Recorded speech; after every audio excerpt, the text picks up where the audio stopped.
case of Siobhan McLaughlin. On February 28, 2006, McLaughlin was found deceased in a locked bedroom at her residence in Knockanishi Goldstown, Dublin 14. At first, it appeared as if she had tragically taken her own life. But within hours, the members of the McLaughlin family were convinced that she had been brutally murdered. Siobhan was one of 8 children, 7 girls and 1 boy, born to her parents, Owen and Deja McLaughlin. Siobhan worked as a chef in the canteen of an electrical firm. In 1989, at the age of 21, she met a man named Brian Carney, who was 31 years old. Brian worked as an electrical engineer for the same firm, which was a very good job. Siobhan lived in an apartment, while Brian lived with his toddler daughter, Aisling, from a previous relationship. Brian's wife and the mother of his child had passed away from natural causes.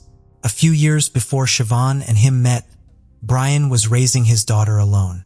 Eventually, Siobhan would move in with Brian and his daughter. They renovated this house and then decided to sell it. Siobhan decided to set up her own catering business as she had trained at the Shelburne Hotel, and she was ahead of her time when it came to food. She used ingredients that were uncommon in Ireland during the 90s, but would now be considered standard. The era of meat and potatoes had passed. Brian was not only an electrical engineer, but he also owned a music shop called Music City, which he sold in 2005. In 1995, the couple got engaged, but then split up. They did keep in touch with each other over the years, meeting for dinner every few months. While they were separated, Brian never entered into any other relationship, and eventually they reconciled. In January 2002, they got married and Siobhan was expecting a baby. Their son, Daniel, was born 6 months later. That same year, Brian and Siobhan traveled to Spain on holidays with the prospect of buying a boat. But while there, they came across a 200-year-old merchant's mansion on the island of Mallorca in Spain. They bought it and converted it into a boutique hotel. It had 6 luxury bedrooms and a heated outdoor pool. The couple bought the property for €2.5 million and oversaw most of the renovations themselves. Siobhan was a visionary, traveling from place to place, collecting pieces for the hotel, along with her impeccable taste and furnishings. Siobhan's culinary skills were what would make the hotel a success. The hotel opened in January 2003, and Siobhan's barbecues quickly became a highlight of guest stays and were popular among the locals. Siobhan and Brian would regularly travel back and forth between Mallorca and Ireland. However, during the holiday season, which spanned from March to December, Brian would travel back to Ireland more frequently. This meant that Siobhan was left in charge of running the business in Mallorca while also raising their son, Daniel. Later, people who knew Siobhan would say that towards the end, they could see that she was not happy and was exhausted from doing everything. They felt there was an atmosphere of tension when Brian was around. However, because Siobhan's family was so large, Siobhan would frequently receive visits from one or a few of them, and she was very glad to see them. These visits seemed to lift her spirits and put a pep in her step. Siobhan was very independent, but she also greatly valued the closeness of her family. A few years into owning the property in Spain, Brian and Siobhan decided to build a new house beside their property in Dublin, hoping to sell the original house and move into the new house or rent out either of the properties. Siobhan came home to Dublin for the break. In 2006, she consulted a lawyer about legally separating and what she had to do. The solicitor advised her to keep a diary of the goings-on between herself and Brian. She enrolled their son Daniel in a local school and was going to approach Brian about her and their son moving into the new house that was being built next door. While Siobhan loved what she had built out there, she was very much on her own, overworked and trying to raise their son with no family around her for support. On the morning of Tuesday, the 28th of February 2006, it was Brian's birthday. Siobhan's sister Niamh arrived at Siobhan's house as usual.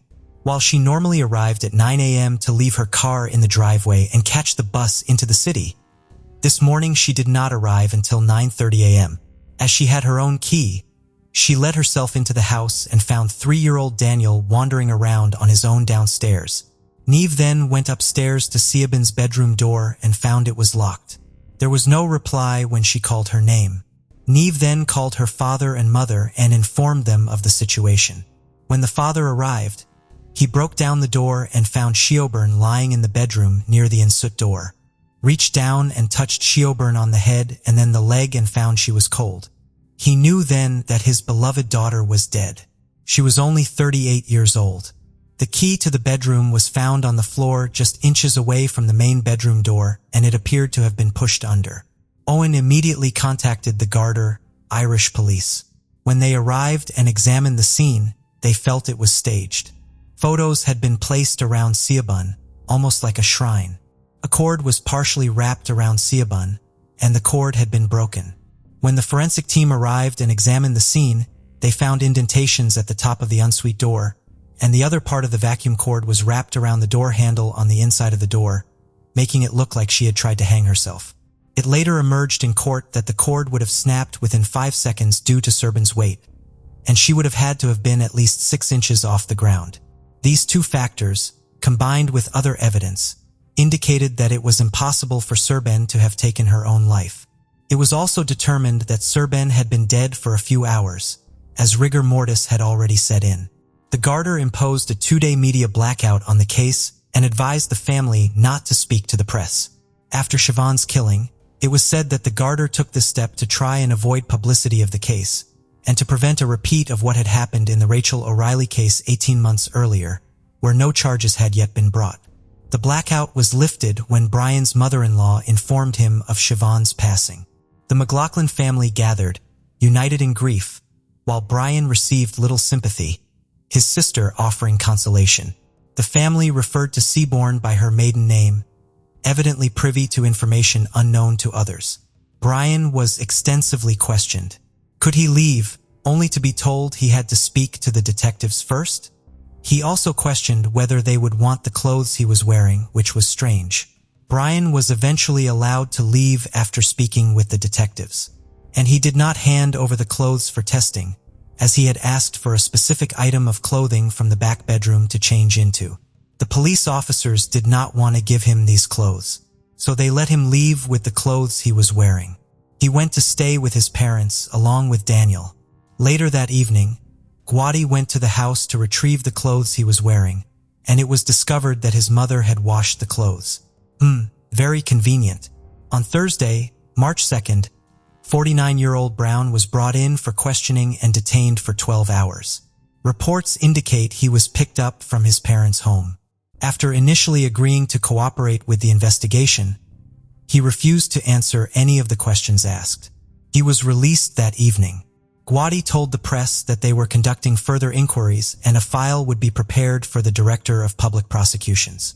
The Gardaí interviewed Siobhan's friends and family, and they discovered that Siobhan was unhappy in her marriage and had visited a solicitor weeks before she died. She had also contacted the Citizens Advice Bureau for advice on separation and dividing assets.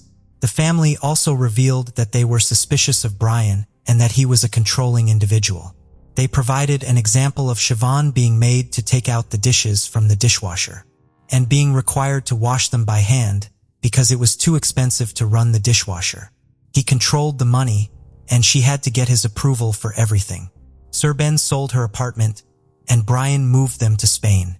One of the sisters would say it was his dream to move to Spain, not Siobhan's. Siobhan's life was in Ireland, and she had no one in Spain. It was his way of isolating her from her friends and family. There was also a growing rift between Brian and the McLaughlin family. Brian delayed the funeral by 10 days after asking for a second autopsy. When a death notice was published in the newspaper, the McLaughlin family referred to Siobhan as McLaughlin and not Carney, and never mentioned Brian. Meanwhile, they published a separate notice in a different newspaper.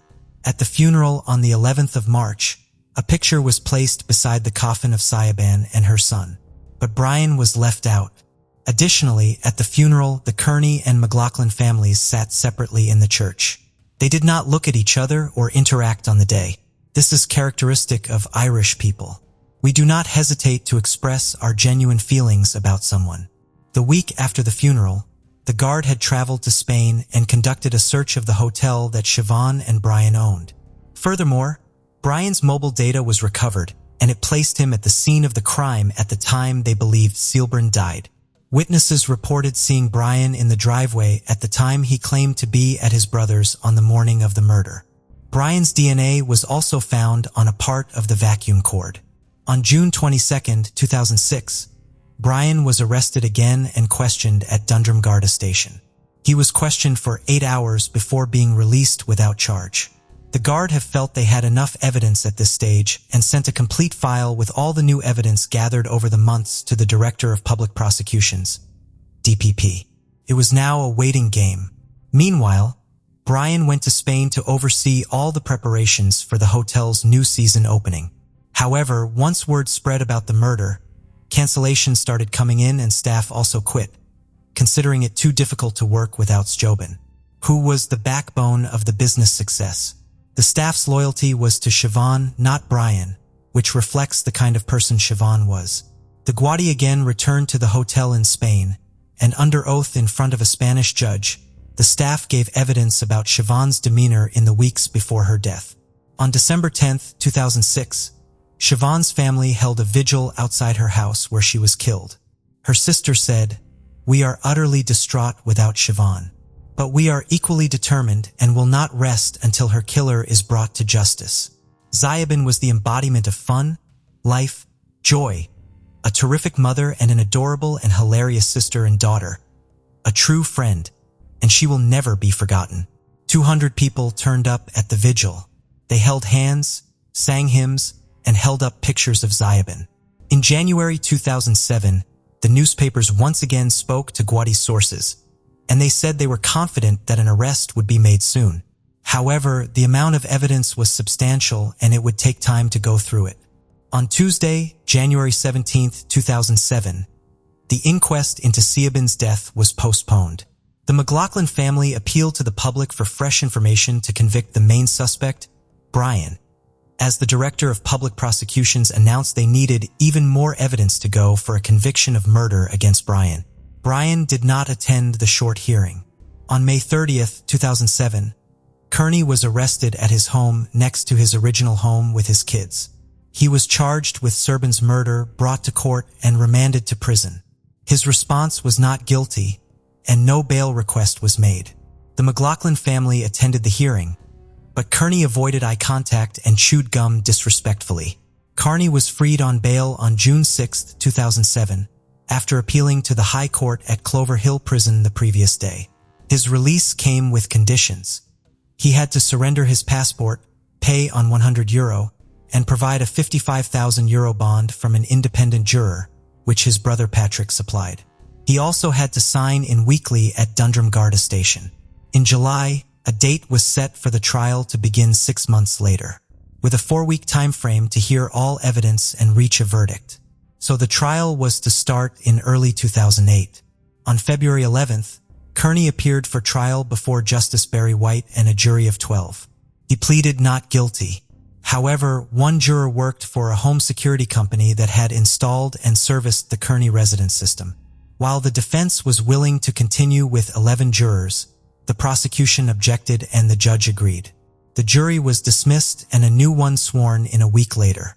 It was the prosecution's case that Carney had murdered Siobhan, tried to stage it as a suicide, and left his son alone before going to work. The McLaughlin family testified about the events and Siobhan's father found her dead. Her mother also recounted the morning's happenings, including Neve's wrong actions towards the authorities and Carney. She said when Carney arrived home, she broke the news to him that Siobhan was dead upstairs. When she had been on the phone with him, she had not told him what was wrong, and Carney never asked.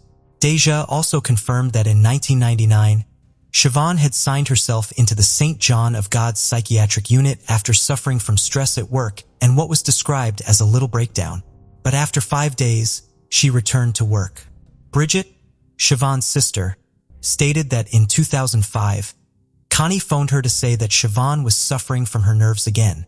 But when Bridget phoned Siobhan, she was perfectly fine.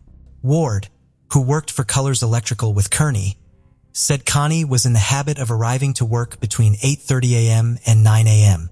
But on the morning of Siobhan's murder, he arrived extra early, between 7:50 a.m. and 8 a.m.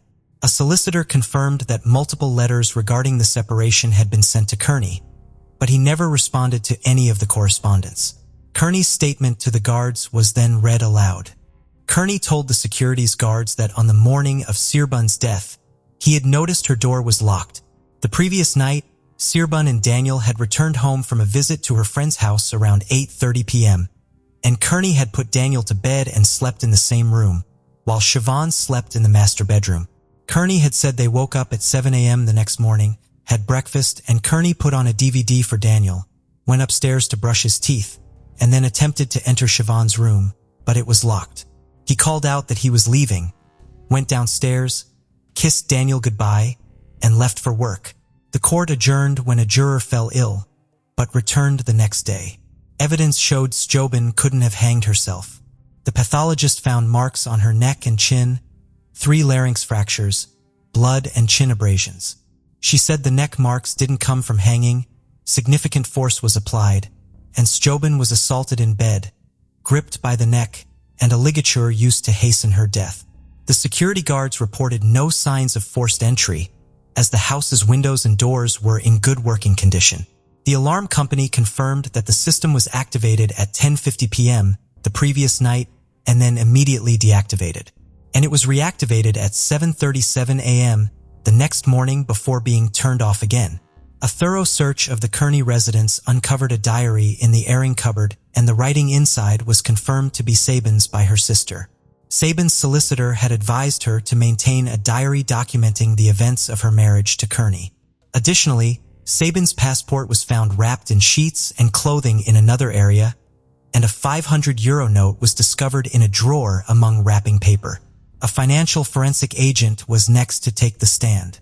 Carney did own properties in Ireland and had a stake in the electrical business plus the hotel. But while he was asset-rich, he was cash-poor. On Monday, the 3rd of March, closing arguments began. The defense were first, and they said the prospect of splitting with Siobhan did not suit Carney financially. He wanted to sell one of the houses at Knocknashee, but if Siobhan wanted to move into one of them, this would not be an option, and Carney would have to work out his debt. In some other way, the fact that Siobhan had started to squirrel away money, hide her passport, keep a diary of her relationship with Carney, and send solicitor letters showed her seriousness about leaving him. Siobhan was looking forward to her future and making plans, which showed that she was not suicidal. The evidence shown by forensics also showed that it was next to impossible that she had taken her own life. Carney even admitted that he, Siobhan, and their son had been the only ones present that night. The defense recommended caution, as the prosecution had shown no hard evidence, and it was all circumstantial evidence. They said the jury needed to pay attention to what was missing in the case. There was no history of violence, no custody dispute, no alcohol abuse or jealousy. The jury was asked to ignore the emotions of the McLaughlin family when they were giving evidence. It is known that there doesn't have to be outward signs of abuse, as it's the rabbit hole of a course of control, which the family would say there was plenty of. Siobhan was strangled, and she had known Carney since a very young age. There were no visible signs of physical violence, but there were extreme levels of control, like Carney telling her to take the dirty dishes out of the dishwasher and hand wash them because it would cost too much money. When Siobhan finally said she was going to a solicitor, that's when Carney couldn't cope and he took her life. Coercive control is considered a form of domestic abuse, even if there is no physical violence. This is a growing issue that we are only now starting to address in the 2020s. On the 4th of March, Justice Barry White charged the jury and referred to the victim as Rachel rather than Siobhan in his summing up, which was a terrible mistake. It so happened that at the same time he was overseeing the case of Rachel O'Reilly, and he apologized. It wasn't the first or the last time that both women would be mentioned in each other's trial, as they both had died within 18 months of each other under similar circumstances. The jury was discharged that evening, and the following evening they came back with the verdict of guilty of murder by a majority verdict of 11-1. The McLaughlins wept and hugged each other as the verdict sunk in. Carney made no reaction, but his daughter who sat next to him wept, and Carney took his wedding ring off and took his wallet out and handed them to her. Carney was sentenced to life there and then, and the McLaughlins asked to give a victim impact statement, but this was denied, which I don't understand why. Carney was escorted to a van and brought to Whitfield Prison to start his sentence. Carney lodged an appeal straight away, and it was heard in 2009, and the 3-judge panel dismissed the appeal. In 2012, Carney was refused permission to bring his appeal to the Supreme Court. 7 years later, in 2019, Carney's applications for parole were refused on 2 occasions. Carney's sister told her local radio news network that the parole board had recommended Carney for 2 outside prison visits with his family, suggesting they were preparing him for release. However, the parole board will only recommend his release if he admits his guilt, which he has never done.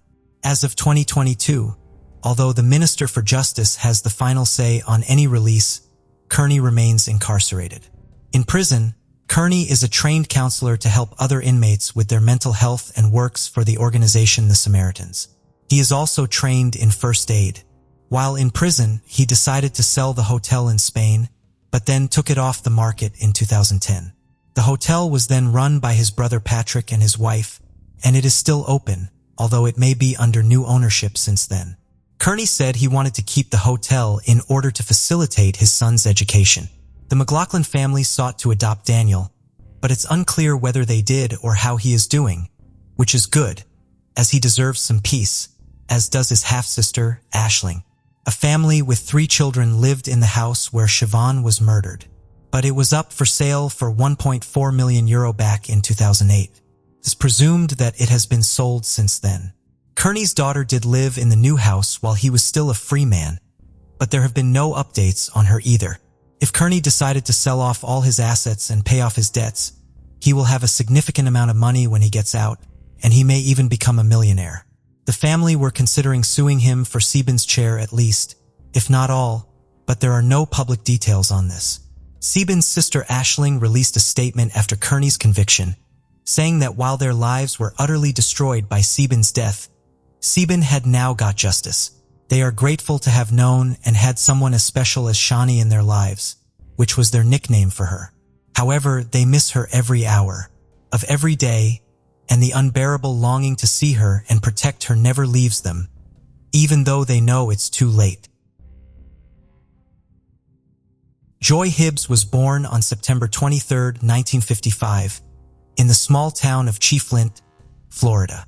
She was the youngest of 9 siblings and grew up surrounded by a big, loving family. Joy loved being outdoors. She enjoyed hiking, fishing, and pretty much anything related to nature. She was also into sports. Back in her school days, Joy got into running and even competed in marathons. She was also a huge football fan and made sure never to miss her favorite team's game. While in high school, Joy met a guy named Charlie. The two quickly hit it off, and not long after graduation, they got married. Soon after, the couple decided to move to Pennsylvania, settling in a small town called Croydon. Joy had always dreamed of working in the medical field, but without a formal education, she could only find entry-level jobs. She spent some time working as a veterinary assistant, but eventually decided to take courses at a local college to earn a medical degree. That paid off, and she landed a job as a physical therapist at a small clinic close to home. In 1975, when Joy was 20, she and Charlie welcomed their first child, a daughter, and 3 years later they had a son. The family moved into a nice, quiet neighborhood and seemed to live a peaceful, happy life. To their friends and relatives, it looked like Joy and Charlie had built the perfect family, a true embodiment of the American dream. But everything changed on April 19, 1991. That day, 35-year-old Joy was scheduled to work the evening shift. She got the kids ready for school, said goodbye to her husband as he left for work, and started preparing for her shift. Joy also ran some errands. She went to the grocery store and stopped by the bank to cash a check. Around 1 p.m., her 12-year-old son David came home from school and noticed his mom's car parked outside the house. Excited to share the good grades he'd gotten that day, he ran toward the house, eager to see her reaction. But his excitement quickly turned to worry. As he got closer, he saw thick smoke coming from inside. At first, he thought his mom might have left something on the stove, but the moment he opened the door, he saw flames spreading through the house. Panicking, David tried to go inside to find his mom, but the smoke and fire made it impossible. Meanwhile, neighbors noticed the smoke and called the fire department. Firefighters quickly arrived at the scene and managed to extinguish the flames. But when they reached the last room of the house, they discovered a human body. When paramedics and police arrived, they immediately assumed the body was Joy's. But because of the severe burns, they couldn't make a 100% positive identification. So the remains were sent to medical examiners for confirmation. Meanwhile, news of the fire spread quickly through the town. Joy's daughter, who was at school at the time, heard about what had happened and rushed home, only to find her younger brother in tears. Shortly after, Joy's husband arrived at the scene, and the moment police informed him about the body that had been found, he collapsed unconscious. At the time, firefighters were still trying to figure out what caused the fire, but Joy's son couldn't stop blaming himself. You see, he had a computer in his room, and all the cables were messily plugged into a single socket near the fish tank. Since his mom's body was found in his bedroom, he assumed the fire started because of his carelessness and that she'd been trying to put out the fire. However, while putting out the flames, firefighters noticed some strange details. It seemed like the fire had started in several different areas of the house, something that's almost unheard of in an accidental fire. A closer look only confirmed their suspicions. Investigators found 4 separate points where the fire had been set. While they couldn't pinpoint exactly how it started, one thing was certain. This wasn't an accident. It was arson. Moreover, all 4 gas burners on the kitchen stove had been left on, with traces of debris scattered across them. This suggested that the arsonist used something to spread the fire from the stove to other parts of the house. The arson theory was soon backed up by the medical examiner's report. They confirmed the victim was Joy and revealed there were no traces of smoke in her lungs, meaning she was already dead before the fire began. But the most chilling discovery was what they found on her body. There were multiple cuts, bruises, and stab wounds. With this new information, the case was reclassified as a homicide and investigators began searching for evidence. But it wasn't easy. The fire had destroyed most of the house, leaving little to work with. On top of that, no foreign DNA was found on Joy's body. So, with no physical clues, detectives shifted their focus to identifying possible suspects. The first person they looked into was Joy's husband, Charlie. He had been at work when the fire started, but the police couldn't completely rule out the possibility that he might have left, committed the crime, and then returned to work to set up an alibi. However, there were no signs of serious marital problems. Family and friends all said the couple seemed happy, and Charlie appeared genuinely devastated by his wife's death. Despite this, detectives continued to investigate him as a potential suspect for a while, but eventually they shifted their focus to other possible leads. Investigators began questioning Joy's friends and co-workers, asking if she had any conflicts or if anyone might have had a reason to harm her. But everyone said the same thing. Joy was a kind and caring person who never got into trouble. Investigators also considered the possibility that Joy might have been a random target. From her husband, they learned that every Friday she cashed a check at the bank, and on the day of the fire, she would have had some cash. However, her wallet, which was found on the couch, was empty. Her purse also had been dumped out on the kitchen floor, as if the perpetrator was searching for something specific. Police theorized that someone might have followed her home from the bank or broken into the house intending to rob it. But this theory didn't hold much weight, because other than a relatively small amount of cash, nothing else was missing from the house. The perpetrator didn't touch any valuable items, making the robbery angle seem unlikely. So, detectives began leaning toward the idea that this was a targeted attack. It wasn't long before they uncovered some unsettling details about Joy's life in the months before her death. Her family revealed a series of strange and troubling incidents that had recently taken place. On one occasion, someone threw a brick through their window. Another time, their front door was damaged and the tires on Joy's car were slashed while it was parked in front of the house. At the time, Joy and Charlie assumed these were random acts of vandalism and didn't think much of it. But now, after her murder, all of these incidents seemed connected. The police started digging into who might be behind all this and began questioning Joy's neighbors. While no one remembered seeing anything unusual around the house during these incidents, they did share something intriguing. Just before the fire started, several neighbors spotted a blue Monte Carlo parked in front of Joy's house. But unfortunately, no one got a look at the driver or the license plate. When detectives asked Joy's family about the car, they got their first big lead. Joy's son mentioned that his mom's friend, April, sometimes drove a car like that. Digging deeper, investigators learned that April and her husband Robert had lived just a few houses away from Joy. They had recently lost their home due to financial troubles and moved away. According to Joy's friends and family, she and April had struck up a friendship shortly after April's family moved into the neighborhood. There was more to April's story, though. Neighbors described her husband Robert as a violent man with a bad temper, and there were rumors that he physically abused her. Because of this, April often spent time at Joy's house along with her kids, looking for a safe space away from her home. Joy's son also told detectives about some conflict between Robert and his mother. He recalled overhearing a phone conversation where Robert not only yelled at her, but openly threatened her. Police started digging into Robert's background and quickly discovered a long rap sheet, mostly for drug-related offenses. Taking this into account, detectives began to seriously consider him as a suspect. They theorized that Robert might have harbored resentment towards Joy for supporting his wife and giving her a safe place to stay, and this anger could have escalated to murder. Police contacted the Narcotics Division, which had dealt with Robert numerous times in the past, to gather more insight into his background. The officers there agreed to assist and even offered to speak with Robert, given their familiarity with him from prior cases. However, Robert denied having anything to do with the crime. He claimed he had been out of town the entire weekend on vacation with his wife and kids. But since the murder happened on a Friday afternoon, detectives realized it was entirely possible for him to have stopped by Joy's house before heading out on the trip. Another curious detail was a fresh scratch on Robert's arm, which the officers noticed during their conversation. But despite this, Robert maintained his innocence. In the following days, Robert completely stopped cooperating with investigators, citing advice from his lawyer. When detectives attempted to persuade him to take a polygraph test, Robert refused and continued to avoid further contact with them.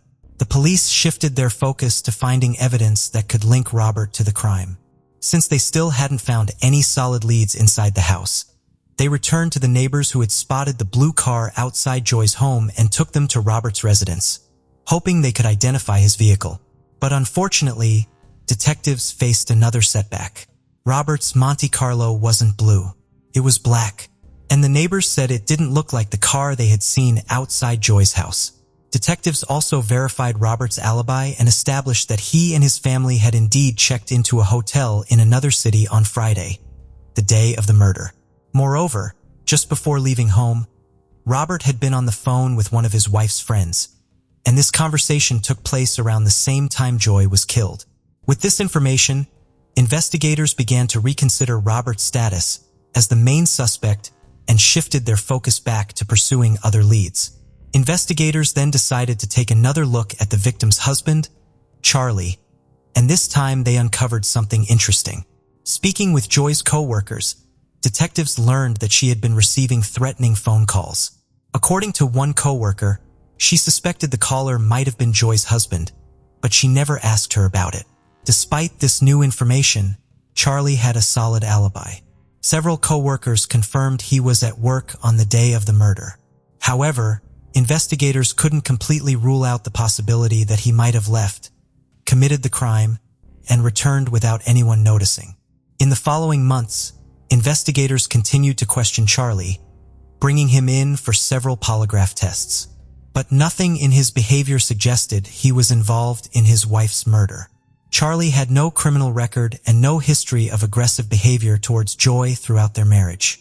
Eventually, police concluded that his involvement was probably unlikely. After that, the case hit a dead end. With no solid evidence or clear suspects, investigators couldn't make any progress at all, and Joy's case was basically put on hold. Occasionally, efforts were made to revisit the case, but each attempt led to a dead end. This continued for several decades. By that time, Joy's children had grown up, and the lack of progress in solving their mother's murder haunted them. Her son repeatedly contacted the police, urging them to reopen a full investigation, but each communication ended in disappointment. In one conversation with detectives, they said they still considered his father Charlie responsible for the murder, but didn't have the evidence to prove it. In 2014, 23 years after the murder, the case was finally reopened. It was assigned to the cold case unit, where a fresh team of detectives started reviewing all the evidence from scratch. And it didn't take long for them to notice something odd. Detectives discovered that much of the communication with Robert, one of the primary suspects, had been handled by the Narcotics Division. This was not only unusual, but also unprofessional, as it involved a murder investigation. The new team struggled to understand why a completely unrelated department had been so deeply involved. The detectives decided to speak with one of the investigators who had worked on Joy's case back in 1991. At first, he refused to discuss the murder. After multiple attempts, they managed to persuade him to answer their questions. What the retired detective revealed left them stunned. He admitted that, from the very beginning, Robert seemed like the most likely suspect. However, there was one significant problem. The investigators were basically instructed to stay away from Robert and essentially drop any efforts to link him to the murder because he was an informant for the Narcotics Division. While it was known at the time that Robert was an informant, the detectives believed this shouldn't have interfered with a murder investigation. But as it turned out, Robert was a key informant in a massive narcotics case, and the police department didn't want to jeopardize the years-long operation targeting a major drug trade business. As a result, the original investigators barely pursued Robert as a suspect, conducting only a superficial investigation into his potential involvement. These revelations marked a turning point in Joy's case, and the new team of detectives began building a case against Robert. Back in 1991, the police determined that Robert had a solid alibi, but the new investigators knew they couldn't rely on outdated records, so they decided to verify everything themselves. The first step was to track down Robert's wife's friend, the one he supposedly called around the time of Joy's murder. She confirmed that the call did happen, but there was a key detail the original investigators had missed. The call wasn't in the afternoon. It was much later, closer to the evening. Next, the detectives re-interviewed the witnesses who had reportedly seen Robert with his wife and children when they checked into the hotel. According to the case files, the family arrived shortly after lunch, but the witnesses contradicted this, stating the family actually checked in around 5 p.m. So this timeline left Robert enough time to commit the murder. Finally, the investigators decided to question April. By then, she and Robert were divorced, but she still supported his alibi, insisting he couldn't have been involved in the crime. Detectives pressed her multiple times, hoping she'd reveal more, but she stuck to her original story. So, the detectives shifted their focus to uncovering new leads and re-examining all the evidence they had. This process stretched on for several years, until something completely unexpected happened. In 2016, April walked into the police station and said she wanted to talk. She revealed that a series of negative events in her life had led her to reconsider her position on Joy's murder. April confessed that she had been lying about her ex-husband's alibi the entire time and that the real story was far from what she had originally claimed. According to her, on the day of the murder, Robert came home covered in blood. When she asked him what had happened, he simply said, "I stabbed someone and set a house on fire." He then demanded that she pack up the kids for a trip, and they drove to another city under the pretense of a weekend getaway. Robert also brought along a large bag. When they went for a walk in the park, he left April and the kids, disappearing into the woods. When he returned a few minutes later, the bag was gone. April realized her husband had killed Joy only a few days later when detectives came to their house. She confronted Robert and begged him to confess, but instead, he beat her and threatened to pin the crime on her if she ever spoke up. Thus, for years, April had been too afraid to testify against Robert, but she finally found the courage to take the right step. Her testimony drastically changed the direction of the case, but detectives knew they still needed some concrete evidence or a confession. So, they came up with a plan and asked April to help them prove her ex-husband's involvement. The police wired April and staged a scene where officers arrived at her house to question her. Right after that, April called Robert and told him that detectives had just asked some questions about Joy's murder and she didn't know what to do. Robert immediately insisted that she refuse to talk to the police and avoid answering any questions. His reaction didn't suggest innocence at all. Everything he said made it clear he was only trying to dodge responsibility. With this recording in hand, detectives began preparing the case for trial. This process took several years, and in May 2022, Robert was finally arrested. He continued to deny his guilt, but the district attorney believed the chances of securing a conviction were very high. The key witness in the case was April, and things seemed to be moving steadily until another unexpected twist turned everything upside down. When Robert's son was called to testify in court, he suddenly revealed that his father had confessed to the murder. According to him, Robert called shortly after the phone conversation with his ex-wife. He said the police were questioning her about the murder and there was a chance he'd end up with a life sentence.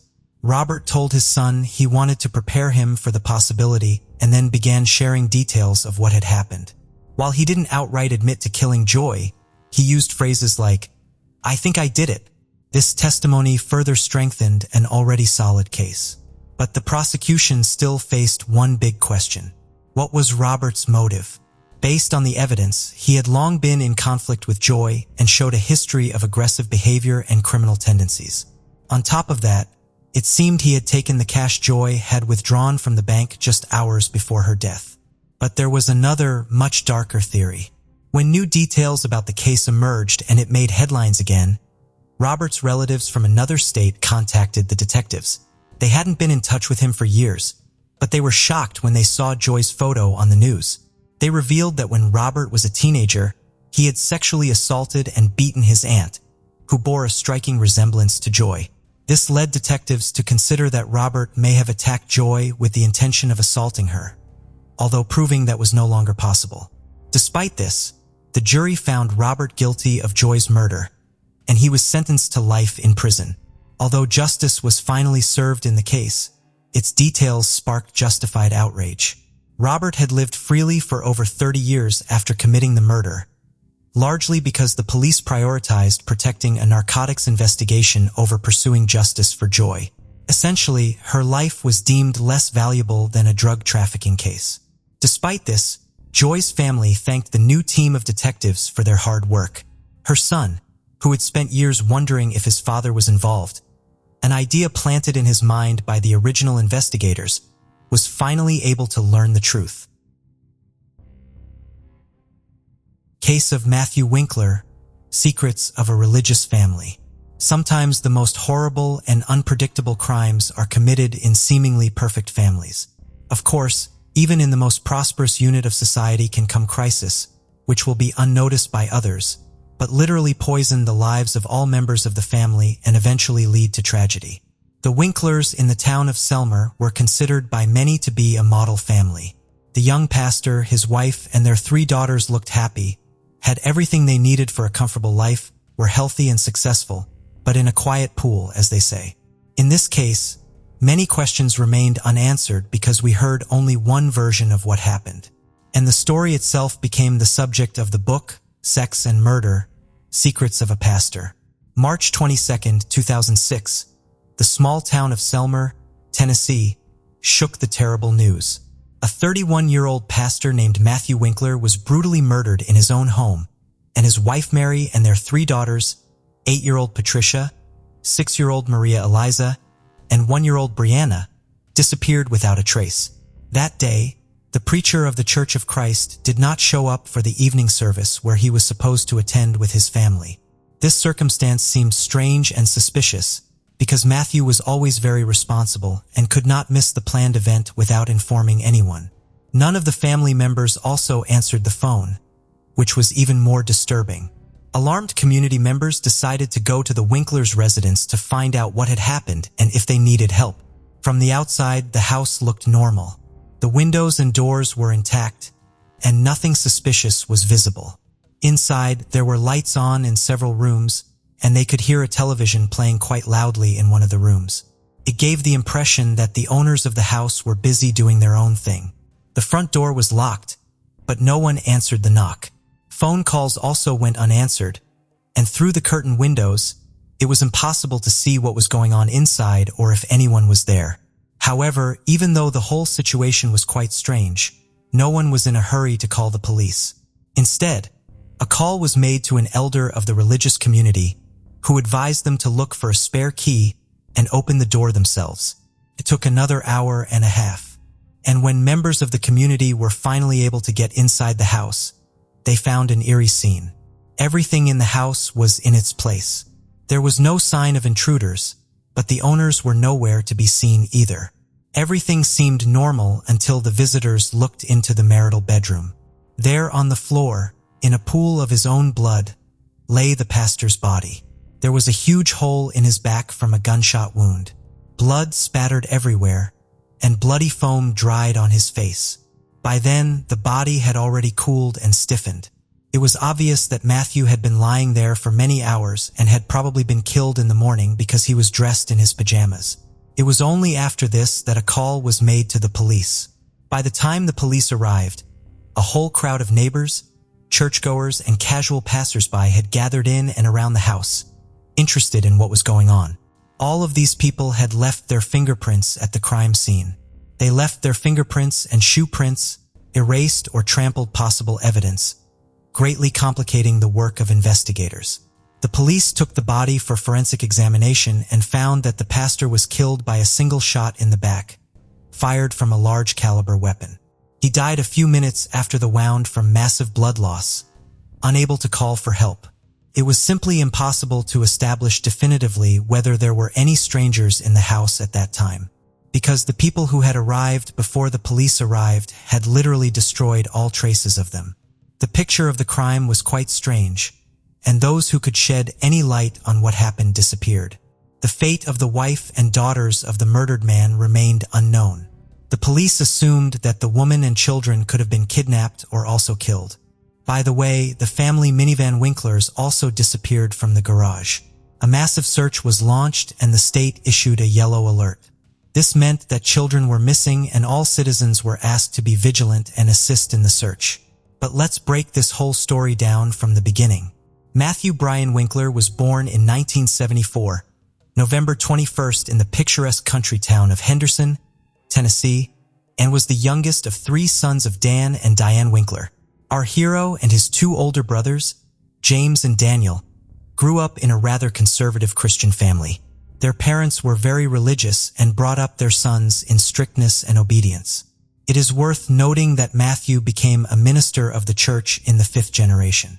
His father, great-uncle Michael, grandfather Wendell, great-grandfather Merlin Winkler, and great-great-grandfather Merlin Paul Winkler, Sr. were all preachers of the gospel at one time.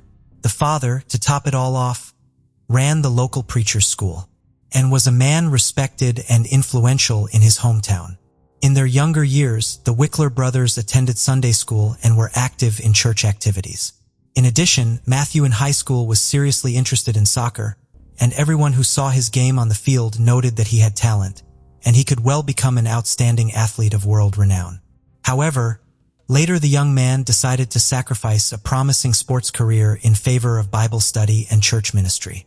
Since the preaching activity of the head of the family was associated with frequent travel, his wife and children almost always followed him.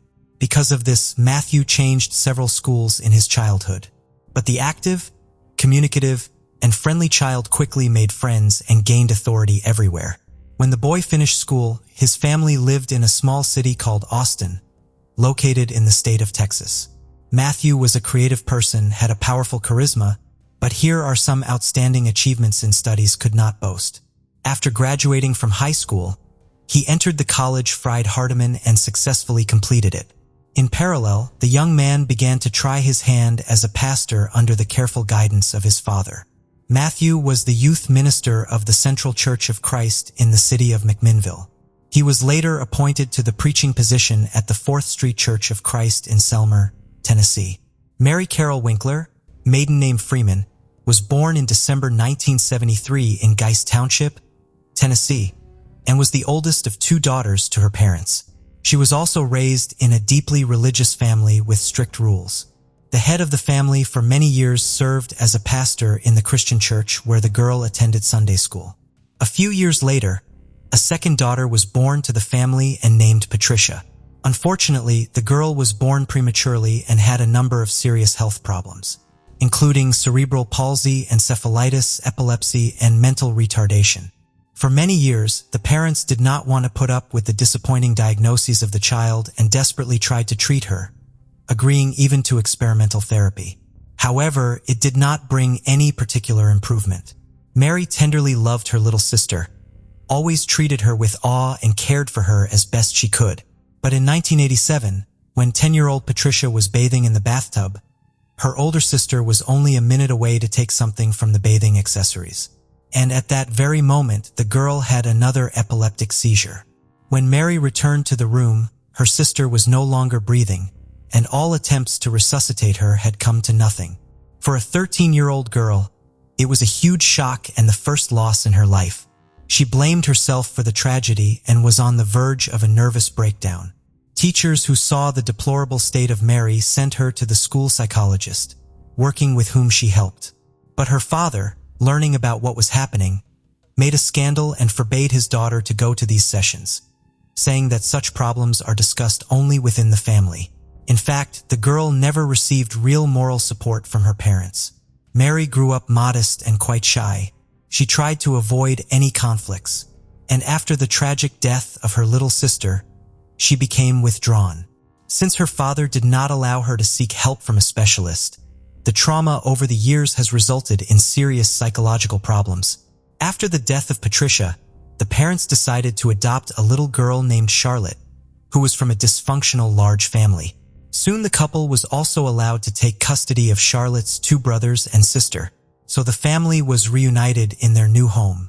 Mary was once again the older sister and took care of the younger children while helping her mother. Matthew and Mary Winkler. Family life. The future spouses met soon after Matthew graduated from high school. The guy was prominent, handsome, athletic, and enjoyed great popularity with the opposite sex. But to spin novels right and left, he did not allow a strict religious upbringing. The young people immediately developed a liking for each other, which quickly grew into love. For both of them, it was the first strong feeling in their lives, and after a couple of months, they met each other's parents, and having received their blessing, began to plan a wedding. In April 1994, the lovers got married. When the family had an older daughter, Patricia, the head of the family was still in college and was forced to leave school for a while. He took a job at a construction site, but long there did not last because he was not used to hard physical labor. During this period, for the first time made himself aware of the difficult character of Matthew. He was often angry with others, irritated at small things, and sometimes he could not control his anger. But Mary tried not to complain and not to tell anyone about what was happening in her family. A meek young woman brought up in the spirit of patriarchy obeyed her husband in everything. At first, the Winklers lived near the house of Mary's parents, so she was able to see them regularly. But soon Mrs. Freeman was diagnosed with cancer, which rapidly progressed. And in just a few months, she literally burned from the disease. It was another shock for Mary, and the care of her underage siblings now fell on her shoulders. The situation was further complicated by the fact that Mary was pregnant again at that time. But soon after the birth of their second daughter, the family moved to another city, where they bought their own small house. After the move, Mary was completely absorbed in the care of the baby, and almost stopped communicating with her father, as well as with younger brothers and sisters, who were too demanding and constantly needed attention. In addition, the young mother began to suffer from severe postpartum depression. Everyone who was closely acquainted with the family Winkler noted some oddities in the character and behavior of Mary.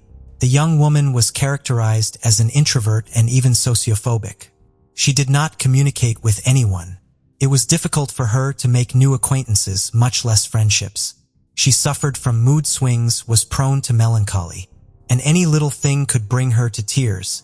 While Matthew was building his career as a pastor, his wife became increasingly withdrawn.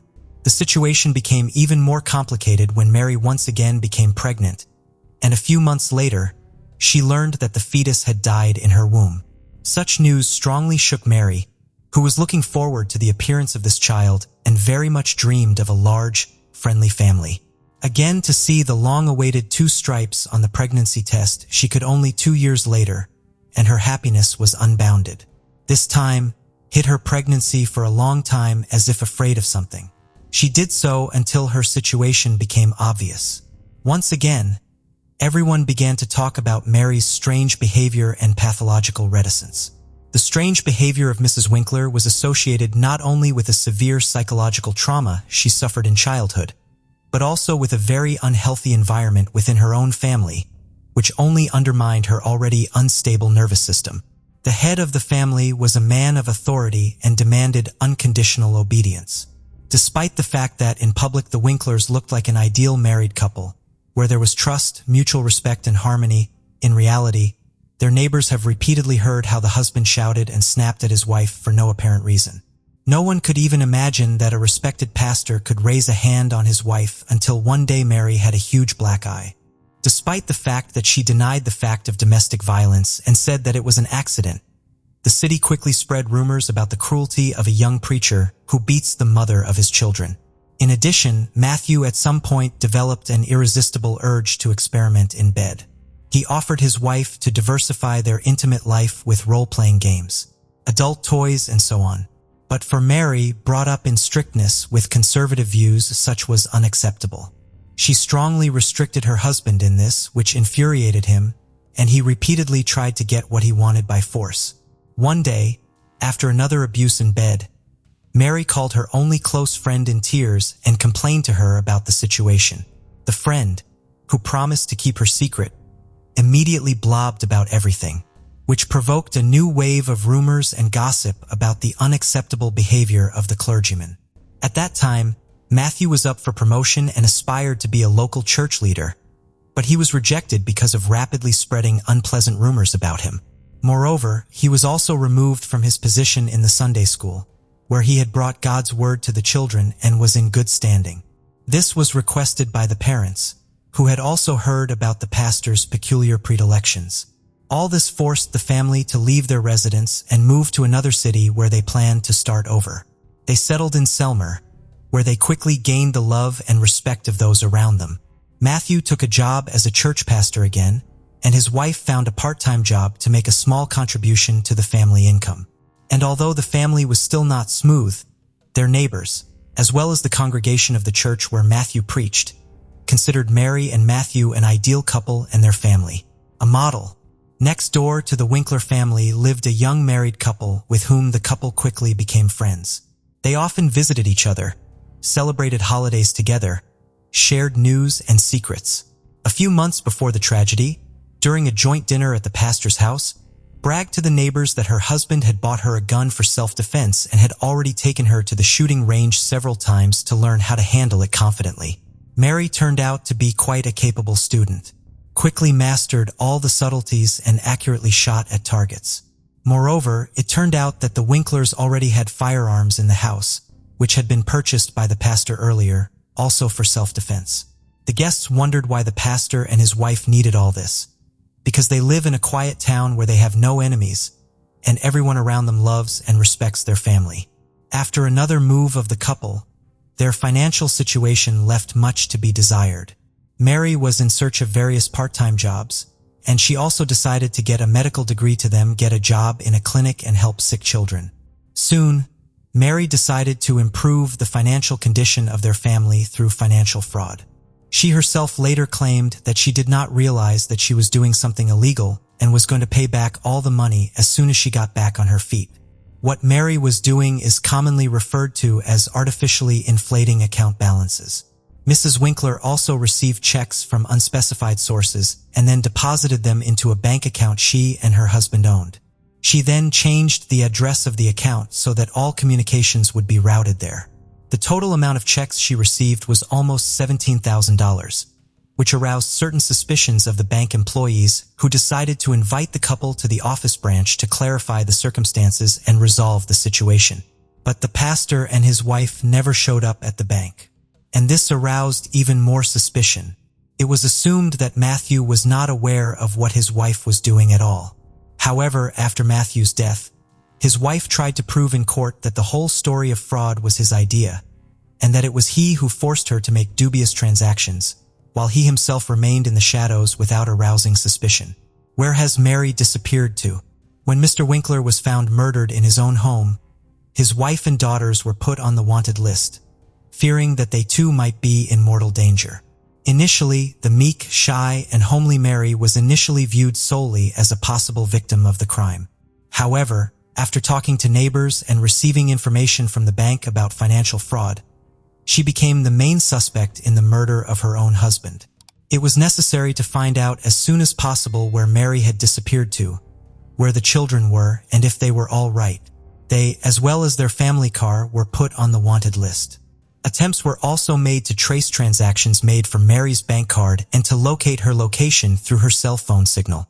Mary was found just a day later in an Alabama resort town where she and her children were having fun at a local amusement park.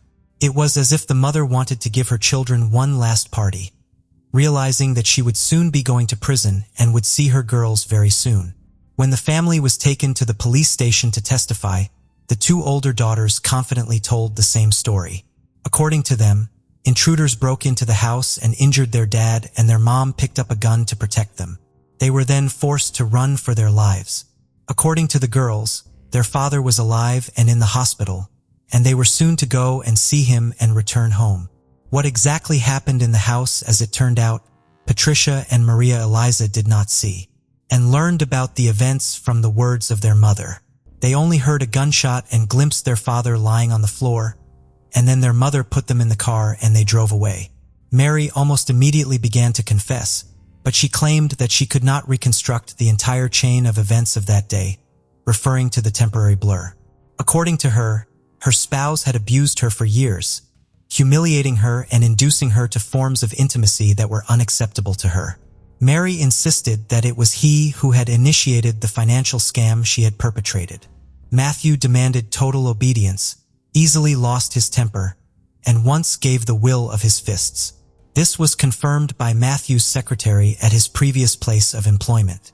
The woman repeatedly witnessed how the pastor insulted his wife, who carefully brought him lunch to church. But he was always dissatisfied with something. The evening before the tragedy, there was another scandal in the family, because of which the spouses went to bed in separate rooms. Mary cried all night, and in the morning she did not realize how in her hands was a shotgun, which her husband kept loaded.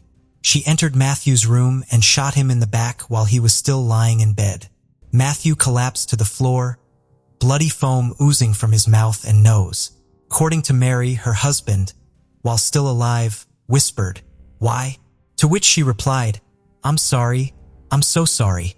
Mary then took her daughters and left the house, and her husband, as experts have established, tried to reach for the phone to call for help, but he no longer had the strength to do so. By the way, the weapon of crime was found in the trunk of the car on which Mary left with the children. For what purpose she took it with her, Mrs. Winkler also could not answer. At the trial, the role-playing costumes found in their home were presented as evidence of the pastor's humiliation and moral abuse of his wife. Upon seeing them, Mary turned pale and then became hysterical. Despite the fact that she confused her testimony and told several different versions of what happened, the court agreed that she was the victim of a domestic tyrant, and the murder was the result of years of anger, resentment, and pain. However, this did not absolve Mary of responsibility for what she had done. In April 2007, the court delivered its final verdict in this complicated and confusing case. Mrs. Winkler was found guilty of involuntary manslaughter, but her mental state raised many questions. It was originally expected that the young woman would be sent to prison for at least 6 years, but in the end, she was given a sentence of less than 1 year. She spent 2 months of that sentence in a psychiatric hospital where experts were trying to determine whether she could regain custody of her children upon release. In the summer of 2008, Mary was given sole custody of her daughters, who all this time lived with their paternal grandparents. Matthew's parents were extremely upset by this circumstance. They believed that their daughter-in-law had deliberately killed their son and suffered virtually no punishment for it, and now their granddaughters were given full custody of her. However, all their numerous attempts to file appeals had failed. As for the fraud case, it never went to trial. The bank never filed formal charges, and the whole story was dropped. Barrett Lynn Beck was born on April 12, 1972 in the small town of Sturtevant, Wisconsin. It was a quiet, peaceful place where, as the locals said, nothing much ever happened, neither good nor bad. Life there was slow-paced, crime rates were low, and the town was a popular choice for families with kids. Barrett lived in Sturtevant with her parents and her younger brother. She went to the local school, had plenty of friends, and was well-liked because of her warm personality. One of her biggest passions was music. She played the violin in her school orchestra. In high school, Barrett started dating a boy named Kurt, and their relationship continued after they both graduated. By the summer of 1990, Barrett was 18 and thinking about her future. She planned to go to college but hadn't settled on a career just yet. She was exploring different options, but one thing was certain. They all had something to do with music. In the meantime, Barrett got herself a job to save up some money before college. She started working at the office of a pretty big company, and in July of that year, she was set to attend a 3-day seminar to learn how to work on computers. This was a big deal for Barrett. Just a few weeks out of high school, she now had to travel to another city called Appleton, hundreds of miles away from her home, all on her own. At first, Barrett's parents weren't too thrilled about the trip. They were naturally worried about their daughter traveling such a long distance alone and spending a few days in another city. But eventually they came around. They knew she was an adult now, and the seminar was an important part of her job. On the morning of July 17th, they gave her the family van, helped her pack for the trip, and saw her off as she hit the road. Barrett had promised to call her parents as soon as she checked into her hotel. But the hours went by, there was still no word from her.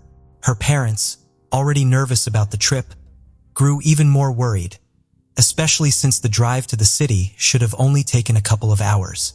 By evening, they decided to call the hotel, only to find out that Barrett had never checked in. Desperate for answers, they started reaching out to her coworkers, friends, and anyone else who might have seen her that day, but no one had. Despite all this, her parents clung to hope. They thought maybe she changed her plans, checked into another hotel, or stayed with someone she knew. They decided to wait until morning, hoping for good news. But when the seminar started and Barrett didn't show up, they knew something was wrong and decided it was time to call the police. The police department got involved, but initially they didn't do much. They just put out a notice with a description of her van. Barrett was an adult and there wasn't any clear evidence of foul play, so they decided to hold off on launching a full-scale search and just wait. The day went by with no word from Barrett. She didn't contact her parents or show up at the seminar. The police also weren't able to locate her van, leaving everyone in limbo. The next day brought no developments either, until July 19th. That's when the police received a tip about a van matching the description parked near a supermarket in the small town of West Bend, about 65 miles from Barrett's home. Officers quickly confirmed that it was indeed her family's and began examining it for clues. The van's doors were locked and there was no sign of Barrett inside or anywhere near. The first thing officers found was a receipt from a Walgreens located just across the street from the parking lot. The timestamp showed it was issued on July 17th. The day she disappeared. When police spoke with the employee, they confirmed that Barrett had stopped by around noon. She was alone, seemed in good spirits, and her behavior raised no concerns. However, some other findings in the van painted a more troubling picture. The radar detector and stereo were missing, suggesting a possible robbery, but this was just the beginning. The van's interior was littered with cigarette ash, a lot of it. Given that Barrett had never smoked, it was clear someone else had been in the van, and judging by the amount of ash, they'd spent a considerable amount of time there. Then there were her belongings. Almost everything Barrett had taken with her was still in the van. Her red shirt, the one she was wearing when she left home, was on the floor, but part of it had been torn. The dress she'd planned to wear to the seminar was also there, along with her stockings, which had been tied into a knot. Even the shoes she'd worn when she left were still inside. One more detail stood out to investigators. Before Barrett's parents handed over the van, they recorded the mileage because her company had promised to cover her travel expenses. But when the police checked the odometer, they noticed an extra 461 miles. Considering it was only about 65 miles from her home to the parking lot, someone had driven the van much farther before leaving it there. Another clue pointing to someone else's presence in the van was the discovery of a couple of disposable coffee cups, one from McDonald's and the other from Burger King. Considering Barrett had likely driven only about 65 miles before something happened to her, detectives doubted she would have stopped at two different places for coffee. These details led investigators to suspect that Barrett might have been abducted or that someone had stolen her van. However, the second theory seemed unlikely. She had been out of contact for several days and there was still no trace of her whereabouts. The police tried to piece together a timeline of Barrett's last known movements and reconstruct her route. They discovered that she didn't head out immediately after leaving home. Her first stop was to visit her boyfriend, Kurt. He told investigators that they talked for a while, discussed her upcoming trip and seminar, and then she left. Kurt said he hadn't heard from her since, and police found no evidence to suggest he was somehow involved in her disappearance. However, detectives did find something interesting. Kurt had given Barrett a fairly expensive ring, which she reportedly never took off. Yet, during the inspection of the van, the ring was found under one of the floor mats. Its placement suggested it had been intentionally hidden there because it seemed unlikely that it could have simply fallen off of her finger and ended up under the mat. Accident. If the ring had been removed by an unknown perpetrator, it raised another question. Why would someone steal the radar detector and stereo but leave behind a valuable piece of jewelry? Meanwhile, forensic experts completed a thorough examination of Barrett's van and found dozens of fingerprints inside. Police asked her friends and family members to provide their prints so they could rule them out, leaving behind a few unidentified prints. These included fingerprints on a coffee cup, inside of one of the windows, and on the boxes of cosmetics Barrett had purchased at Walgreens. But without a suspect to compare them to, these prints didn't help move the case forward. While the police continued to look for new leads, Barrett's family organized an extensive search effort. They brought in over 100 volunteers, gave interviews to local news stations, and combed through hundreds of miles along the route Barrett was supposed to take. On top of that, they raised $75,000 as a reward for any information about her whereabouts. Over the following weeks, detectives received several tips, but none of them led to a breakthrough in the case. This went on for over a month until August 22nd, when the police received a call. A local farmer was driving down a rural road about 18 miles from where Barrett's van had been found. He noticed something unusual in a ditch along the side of the road and decided to take a closer look. To his horror, he realized it was a human body and reported it to the authorities. Officers arrived on the scene and confirmed that the remains belonged to a woman. However, due to the advanced state of decomposition, it was impossible to visually identify her. Still, detectives suspected it could be Barrett, and a comparison with her dental records soon confirmed their worst fears. Because of the condition of the body, medical examiners couldn't determine a specific cause of death. They suggested that the victim might have been strangled, but one thing was certain: this was a murder. Beyond the obvious evidence pointing to foul play, there was one particularly chilling detail. A piece of fabric from Barrett's shirt was tied around her head, covering her eyes like a blindfold. This suggested she had been kidnapped and likely held alive for some time. Although this probably didn't last long, according to the medical examiner's report, the body had been lying in the ditch for over a month. This led investigators to believe that the killer murdered her on the same day she was abducted. Unfortunately, the discovery of Barrett's body didn't bring investigators any closer to solving the case. Months passed without any major breakthroughs. Detectives interviewed multiple suspects, searched for new evidence, and followed every lead, but each one led to a dead end. Investigators assumed Barrett may have been the victim of a robbery gone wrong. They believed that when she parked near the Walgreens and went inside, someone broke into her van. The intruder might have planned to steal valuables and leave, but when Barrett came back and caught them in the act, things took a darker turn. Fearing being caught, the person may have decided to abduct her, later killing her and dumping her body in a roadside ditch. Adding to this theory was the van's odometer. After Barrett vanished, the van had been driven for nearly 500 miles. much more than the distance from her home to where it was abandoned. This suggests that her killer spent a lot of time driving the van before ultimately leaving it behind. Since robbery was considered the prime motive, police began focusing on individuals known for similar crimes. Before long, they zeroed in on a man named Craig, who was suspected of stealing several vehicles not far from the area where Barrett was last seen. What caught investigators' attention was Craig's pattern. He often used stolen cars to commit other crimes and drove them for some time before abandoning them, behavior that aligned with the movements of Barrett's killer. Detectives started digging into Craig's possible involvement and discovered something interesting. Shortly after Barrett's disappearance, he had been arrested for an armed bank robbery. During his arrest, authorities found a bag in his possession. Among its contents was a woman's hairbrush with blonde hair tangled in it. Unfortunately, in those days, DNA testing wasn't as advanced as it is now. Without the ability to compare the hair to Barrett's DNA, police couldn't definitively link the brush to the victim. Investigators also learned that Craig theoretically had the opportunity to commit the crime, but this fact alone wasn't enough to prove his guilt. However, soon after, detectives received a lead that completely shifted the direction of the case. During interviews with Craig's acquaintances, one of his friends suddenly revealed that Craig had confessed to killing Barrett.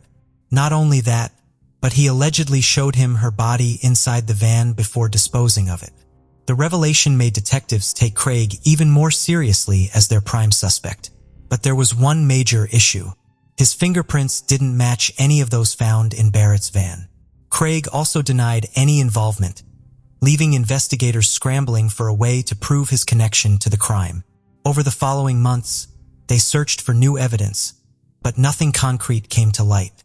At one point, police considered formally charging Craig with Barrett's murder, hoping that the testimony from his friend would be enough to secure a conviction. However, they ultimately decided that without strong evidence, the prosecution wouldn't stand a chance in court. Despite this, Craig remained the prime suspect, and for years after, detectives continued their efforts to uncover any new leads to prove his involvement. Unfortunately, this went on for decades without any serious progress. But everything changed when in 2013, this case was handed over to a cold case unit for a fresh review. As detectives began going through the old files and evidence, they encountered a frustrating setback. Some of Barrett's clothing, which was supposed to be stored as evidence, was missing, even though it was listed in the official records.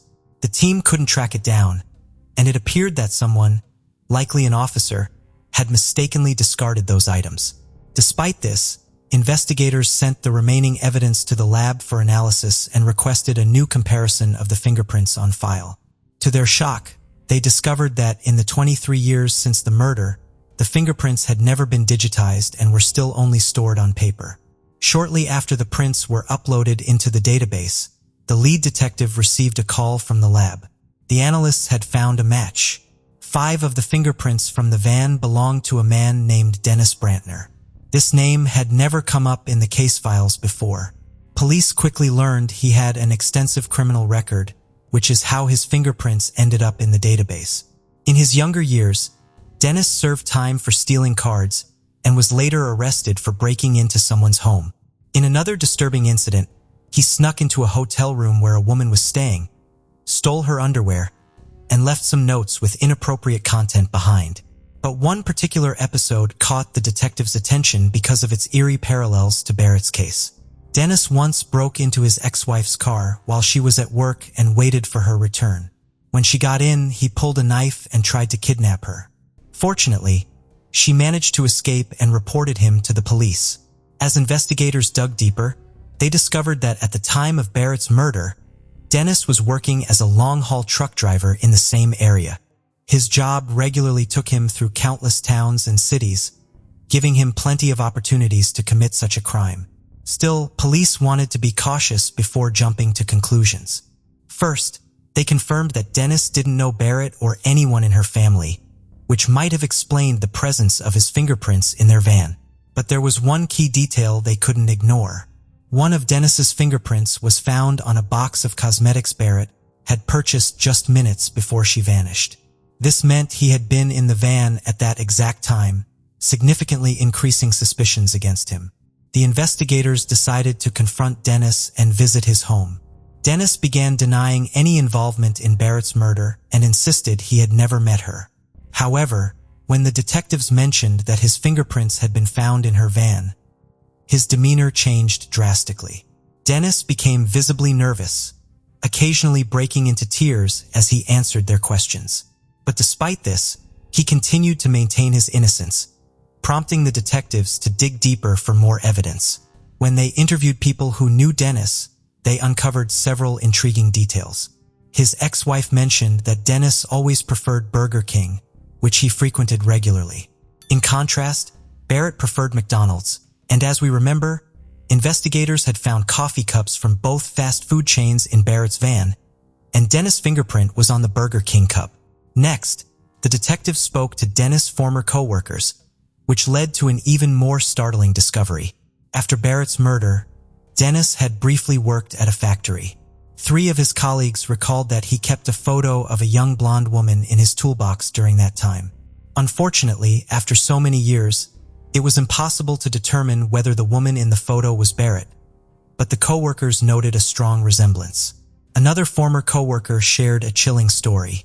Dennis had once told her that he wanted to kidnap and assault her. While the police continued gathering evidence, they received crucial updates from the lab. Despite the earlier loss of some of Barrett's belongings, several items from her van remained in storage, including a cigarette pack wrapper. Using modern forensic tools, investigators found a new fingerprint on it, one that also belonged to Dennis. The collection of all this evidence and information took nearly a year, and in March 2015, Dennis was finally arrested and charged with Barrett's murder. But there was a significant challenge. While Dennis' fingerprints were found in the victim's vehicle, the prosecution feared this might not be enough for a conviction. By 2015, public perception had shifted to view DNA evidence as the gold standard in criminal cases. Unlike DNA, fingerprints did not establish a direct link to the murder itself. For instance, it was possible Dennis had been in the van under some other circumstances, leaving room for doubt about his involvement in the murder. Despite extensive forensic efforts, they couldn't find DNA samples linking Dennis to Barrett, her belongings, or her vehicle. Still, the case was brought to trial, which began in the summer of 2016. During the trial, Dennis' defense lawyer capitalized on the lack of conclusive evidence, arguing that fingerprints alone did not definitively prove his guilt. Eventually, this argument raised enough doubt among the jurors that they were unable to reach a unanimous verdict, and the process ended in a mistrial. Despite this setback, the prosecution quickly announced their intention to prepare for a retrial. For Barrett's family, the situation was agonizing.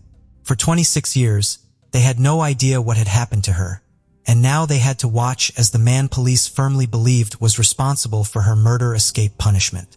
The second trial was scheduled for early 2018, but it came with its own set of challenges. The prosecution argued that Dennis attacked Barrett with the intent to assault her before murdering her, but proving his intentions beyond a reasonable doubt was even more difficult. The severity of his potential sentence depended directly on this argument, leaving the prosecution in a precarious position. If they failed to convince the jury of his guilt, Dennis could not be tried for the crime again and might walk free. After lengthy deliberations and consultations with Barrett's family, the prosecution reached a painful compromise. They decided to offer Dennis a plea deal. He would plead guilty to second-degree manslaughter. This ensured that he would go to prison, though for a significantly shorter time, and the case would finally be considered solved after 28 long years. After consulting with his lawyer, Dennis accepted this deal, and he was sentenced to the maximum possible term, 10 years in prison. With the time he had already spent in jail since his arrest, his total prison sentence was basically just 7 years. It meant that Dennis would be released at the age of 71.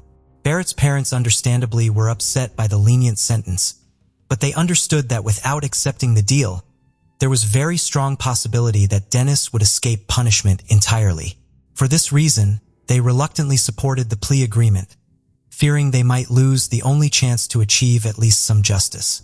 In memory of their daughter, her parents established a scholarship at her high school, awarded for excellence in music, which exists to this day. It is also worth noting that, Decades later, police managed to disprove the testimony against Craig, the first suspect in the case. As we recall, one of his acquaintances claimed that Craig had shown him Barrett's body in her van, but this turned out to be a lie. It turns out this person had a personal issue with Craig and had used information he overheard from the police to frame him.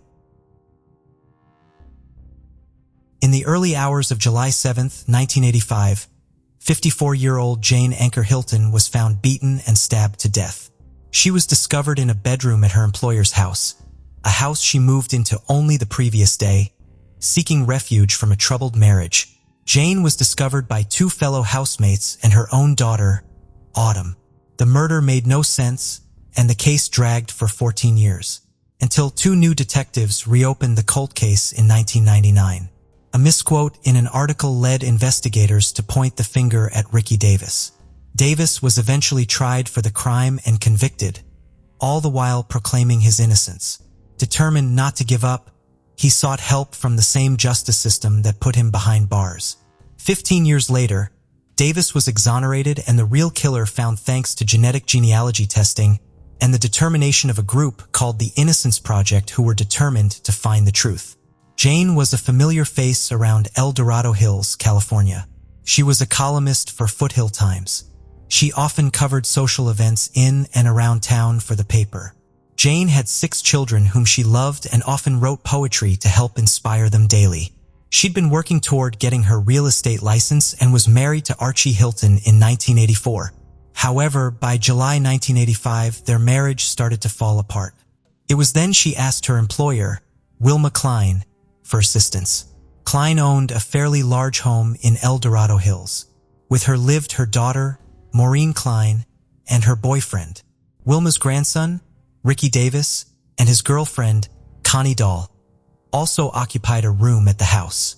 On July 6, 1985, Wilma welcomed Jane and her youngest daughter, 13-year-old Autumn Anchor, into her home. By all accounts, it was a full house.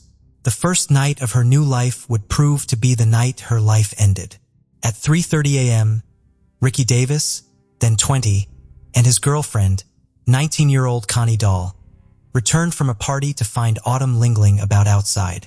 She told them she was outlaid and afraid her mother was going to be angry. All three made their way into the house. There was blood in the hallway. It was silent as they reached the first room, belonging to Maureen, Ricky's mother. On the bed was the bloody body of Jane Hilton. She was not breathing. Maureen and her boyfriend had gone on a camping trip and were not home at the time. Ricky and Connie called 911.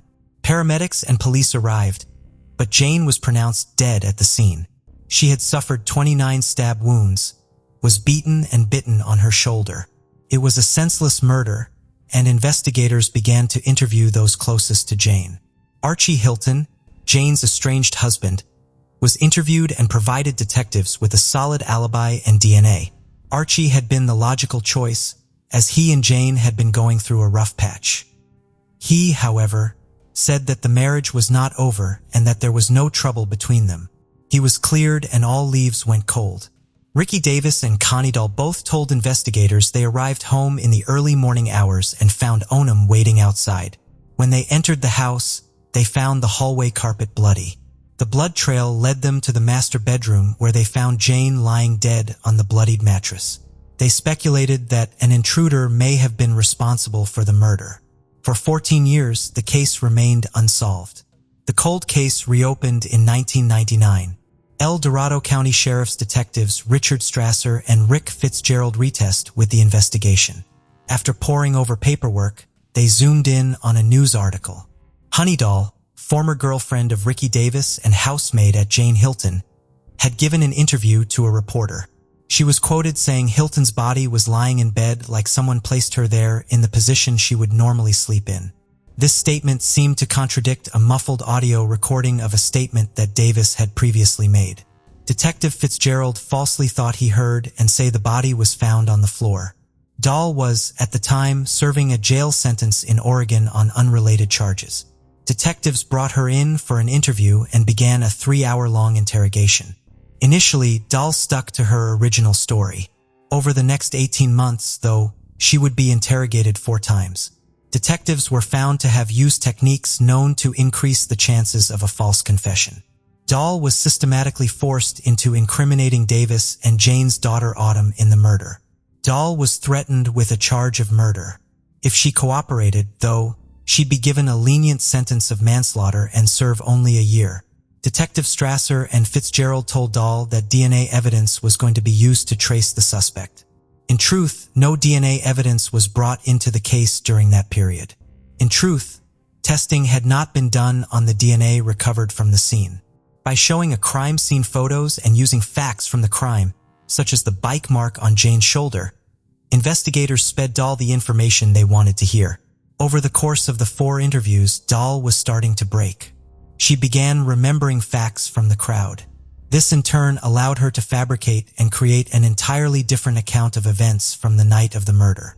In one interview, Dahl said that Autumn was present during the murder of and was sprayed with blood. In another, she confessed that she was probably the person that bit Jane on the shoulder. Dahl would say that the murder began with an argument between Davis and Jane. She alleged that Davis wanted Autumn to join them at a party. When Jane refused, Davis erupted in a fit of anger, leading to the death of Jane. Her story kept changing to fit the facts being fed. However, she couldn't remember the weapon used for the murder or where it was eventually hidden. Dahl had implicated her ex-boyfriend Davis in the murder of Jane Hilton. He was now the prime suspect. Ricky Davis and Onam Anker were also interviewed following the confession of Connie Dahl. Both Davis and Anker stuck to their original accounts of the crime. Detectives again lied to Davis, telling him that Anker had also implicated him in the murder. Anker told detectives she had no reason to protect Davis when they threatened her with culpability regarding the murder. Despite their interrogation techniques, detectives could not sway Davis or Anker to change their stories. They therefore used the confession of Dahl to arrest Davis. Dahl was offered a plea bargain to testify against Davis at his trial. Davis's first trial was declared a mistrial by jurors. His second in 2005 would eventually convict him. Dahl took the stand and testified against Davis. She told the court of how she struggled with Jane, and she herself accidentally bit the victim on the shoulder. She went on to say that she went outside as Davis continued the bloody assault on Hilton. Dahl said she could hear screaming, pleading, and gurgling as Davis continued the brutal attack. Based entirely on the testimony of Dahl's account of events, Davis was sentenced to 16 years in prison for the second-degree murder of Jane Hilton. Dahl received a lesser charge of manslaughter and received a year-long sentence of the county jail. Dahl would eventually die from a drug overdose in 2014. Meanwhile, Davis was not going down without a fight. He maintained his innocence and, in 2006, made contact with the Northern California Innocence Project. He asked if they could help him prove that he was wrongly convicted. The NCIP was founded in 2001 by Kathleen Rodolphi and Linda Starr. The project began after legislation offered convicted inmates to seek DNA testing to prove their innocence. It's a non-profit clinical program of Santa Clara University's School of Law. After Davis made contact with the NCIP in 2006, his case was put through a thorough re-examination. Cooperation between the NCIP and the El Torado County District Attorney's Office allowed for the DNA recovered from the crime scene to be retested post-conviction. Evidence from the crime scene included Hilton's neck gown and biological material found under her fingernails. The results revealed an unknown male DNA profile. DNA from Hilton's fingernails and neck gown were both found to be from the same source. Test results eliminated Davis, Dahl, and Anker. This proved Dulles' testimony was contradictory to the physical evidence and therefore had to have been fabricated. The DNA also proved Archie Hilton innocent. Unfortunately, he had passed away by the time results were released. The DNA profile file was entered into the FBI Combined Index DNA system, CODIS, but no matches were found. Although the evidence seemed to prove Davis's consistent claim of innocence correct, there were some hurdles that still needed to be jumped. The NCIP successfully argued that had the DNA results been presented to the jury during Davis's trial, the outcome would be different. However, until January 2017, the California standard required that new evidence point unerringly to innocence. it was considered an almost unattainable standard. In 2015, a false confession expert, Richard Leo, reviewed transcripts of Dahl's interrogations. Leo concluded that the methods used by detectives during the interrogation of Dahl were designed to pressure and persuade Dahl to adopt an account that matched the detective's pre-existing beliefs about how and why the murder of Jane Hilton occurred. In 2016, though, the NCIP co-sponsored Senate Bill 1134. This bill allowed wrongfully convicted inmates like Davis to prove that new evidence would likely have been compelling to a jury. NCIP attorney Melissa O'Connell filed a petition for a new trial based on the new DNA evidence testing. Championed by former California State Senator Martha Leno, the bill was passed in January 2017, putting California's standard in line with about 43 other states. In 2019, Superior Court Judge Kenneth Malakian vacated Davis's 2005 conviction and ordered a new trial, initially set to start in fall of 2019. However, the judge announced the trial would take place in April 2020, citing for defense attorney's health as the catalyst for change in date. However, the fate of the trial was about to change once again. Advancements in DNA testing led to Davis becoming the first convicted person in California and the second in the United States to be exonerated for a crime. Genetic genealogy is a fairly new DNA testing concept. It involves taking DNA evidence from a crime scene and sending them to genetic companies. These companies then search family tree databases to find their potential match. In February 2020, DNA evidence matched to a man considered an unlikely suspect. El Dorado County Attorney Vern Pearson announced in February 2020 that a new suspect had been identified as the man linked to the DNA evidence found on Jane Hilton's body. Following the arrest, many people spoke to the media about the man they knew as Michael Green. Green was a longtime resident of Roseville, California.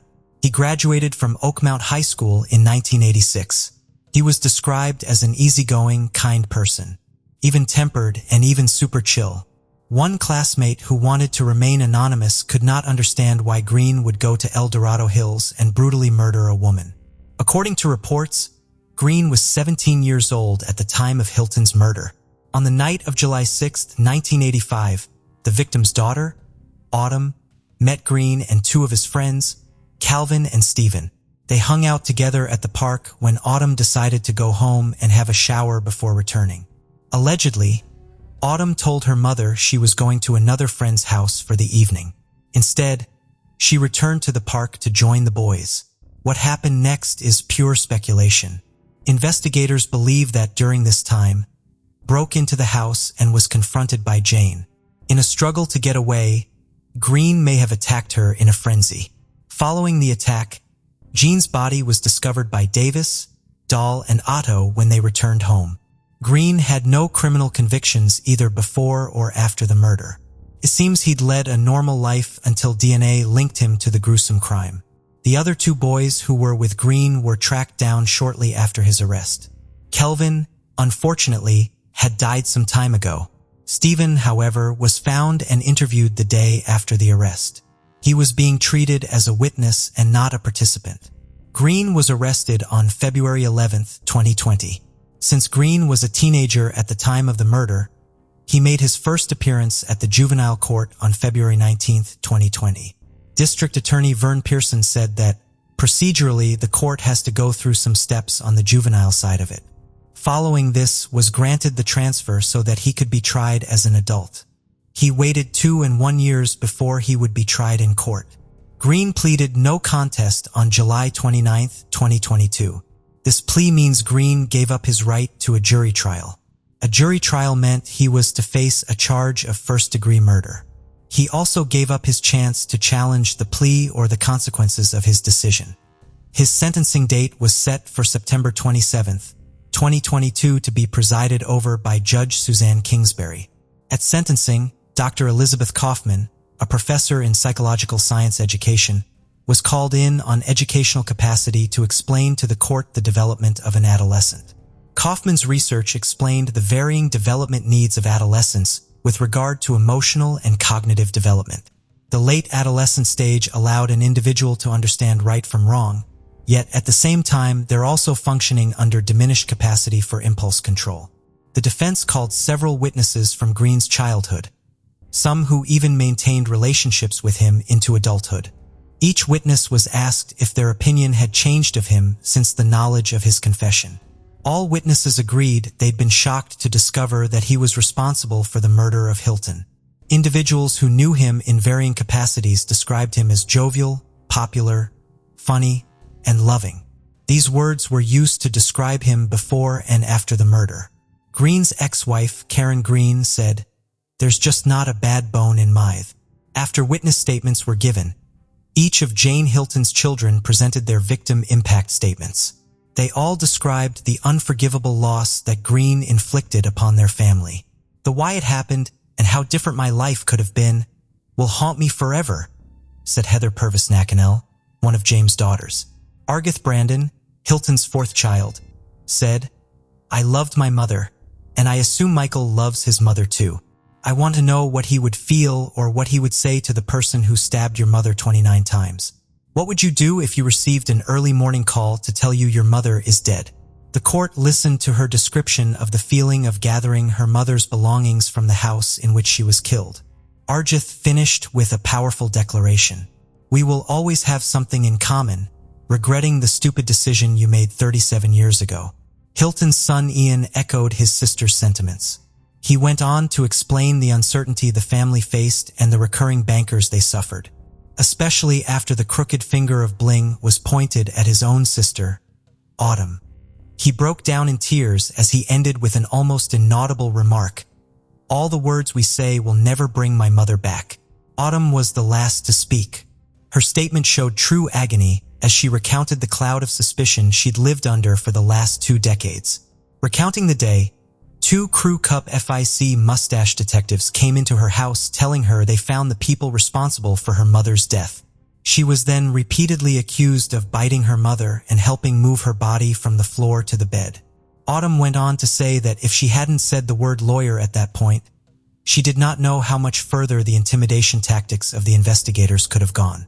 Afterwards, Deputy District Attorney Jay Linden read a statement on behalf of the family.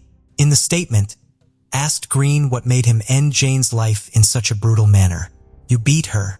She had numerous wounds around her head and face. By your own words, you kicked her jaw. You bit her on the shoulder. Why was that?" Linden continued to read the statement that expressed how Green didn't just murder Jane. He destroyed numerous lives in the process. Linden then asked Green if he'd given any thought about Jane and who she was.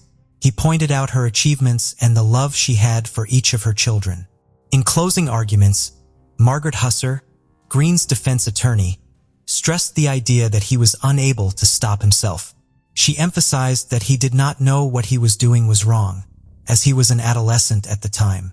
This argument was based on the testimony of expert witness Dr. Kaufman. She asked that the court show mercy as she read off the multiple penal codes and rules of the court. Judge Kingsbury interjected by saying, "The court is not going to put him on probation," effectively ending any further comment from the defense. In response, Linden thanked the court and said the application for probation was offensive. He said, "It was a smack to this family who had endured this predicance." Linden stated that he already got away with murder for 37 years. Placing him on probation allowed him to get away with more. Judge Kingsbury said she had heard a multitude of arguments about murder cases surrounding adolescent development. She remarked that after her 26 years on the bench, Jane Hilton's murder was by far the most brutal. Before passing her sentence, Kingsbury asked the family for their forgiveness for the trauma they had suffered, although she was not originally assigned the case. She also hoped they would heal from the pain, as it would have been their mother's wish. Kingsbury then encouraged Green to use all resources at his disposal in the California Department of Rehabilitation. "You're the key to the questions these people have. Doing that could ultimately help you with your outcome as it relates to parole," said Kingsbury. In closing, Kingsbury pointed out that she had heard from his friends that there's a great side to him and that he has much to offer. She also said he was young enough to be released and live a productive life. Green was sentenced to 15 years to life and remained at the El Dorado County Jail. He will then be transferred to the California Department of Rehabilitation. Restitution will be decided after further consideration by the court. Davis was released on February 13, 2020, and planned to celebrate over pizza with his family. His lawyer, Melissa O'Connell, said he will be entitled to more than $750,000 in state compensation for the wrongful conviction. Although the amount was high enough for him to re-enter society and start afresh, O'Connell said it could not make up for the years of freedom that he lost. Davis went on to sue the state for damages, covering the period from May 21, 2002 to February 13, 2020, for a whopping $18 million. The lawsuit knew El Dorado County, as well as former detectives Richard Strasser, Rick Fitzgerald, Bill Wilson, who's deceased and being sued through his estate, and Larry Hennig. Sheriff's Office pathologist Dr. Robert Anthony has also been included in the complaint. The Village Life newspaper reported that Davis was homeless after being released. The lawsuit is still pending as of 2022. In September 2022, California passed Assembly Bill 2644. This bill would, commencing January 1, 2024, prohibit law enforcement officers from employing threats, physical harm, deception, or psychological manipulative interrogation tactics, as specified during a custodial interrogation of a person 17 years of age or younger. The bill faced opposition, but District Attorney Van Pearson is urging all law enforcement to stop using intimidation tactics. Pearson stated that 10 years ago, he would have viewed the methods used to get a confession differently. However, after seeing the true impact it can have, he believed there is room for change.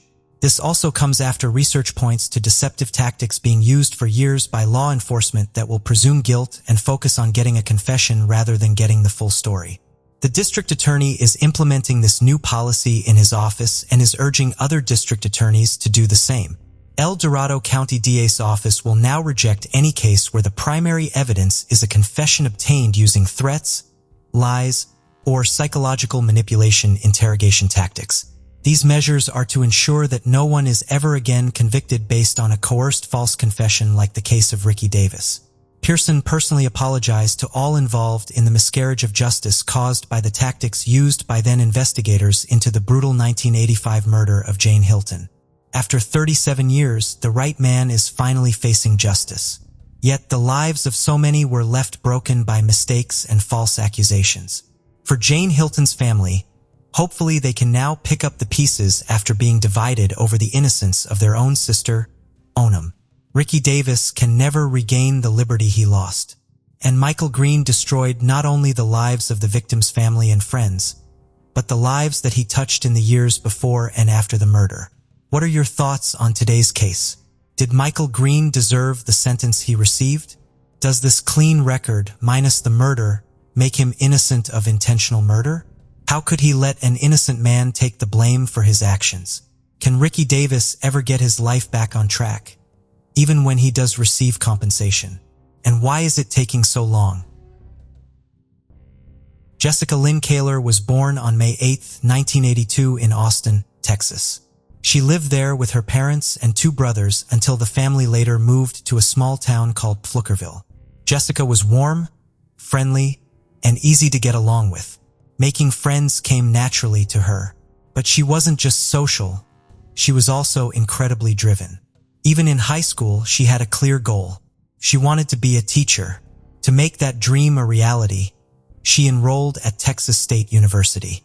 She earned her bachelor's degree in science. But she didn't stop there. Jessica decided to continue her education and work toward a master's degree. At the same time, she took a job as a teaching assistant at an elementary school. On top of that, she worked part-time at a grocery store. With student loans to pay off and bills stacking up, she had no choice but to juggle multiple jobs. But even with her packed schedule, she never lost her positive spirit. Jessica believed that all the hard work would eventually pay off. She was determined to make it happen.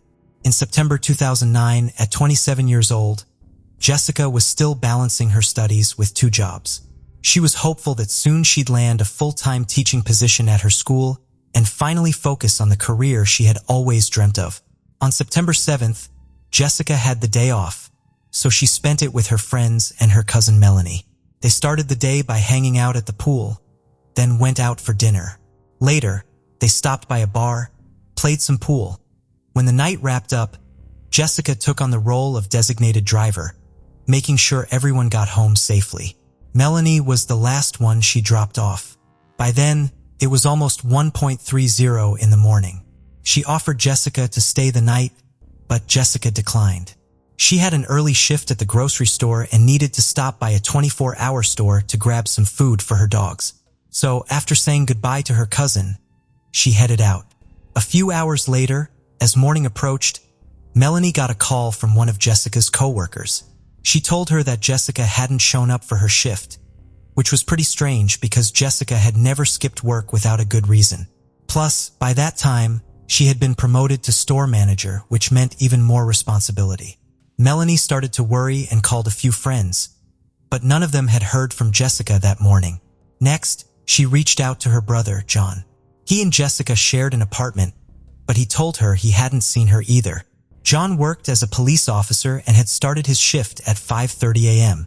He hadn't noticed whether Jessica had come home during the night and hadn't checked her room before leaving for work. Concerned, he immediately drove back home, but Jessica wasn't there.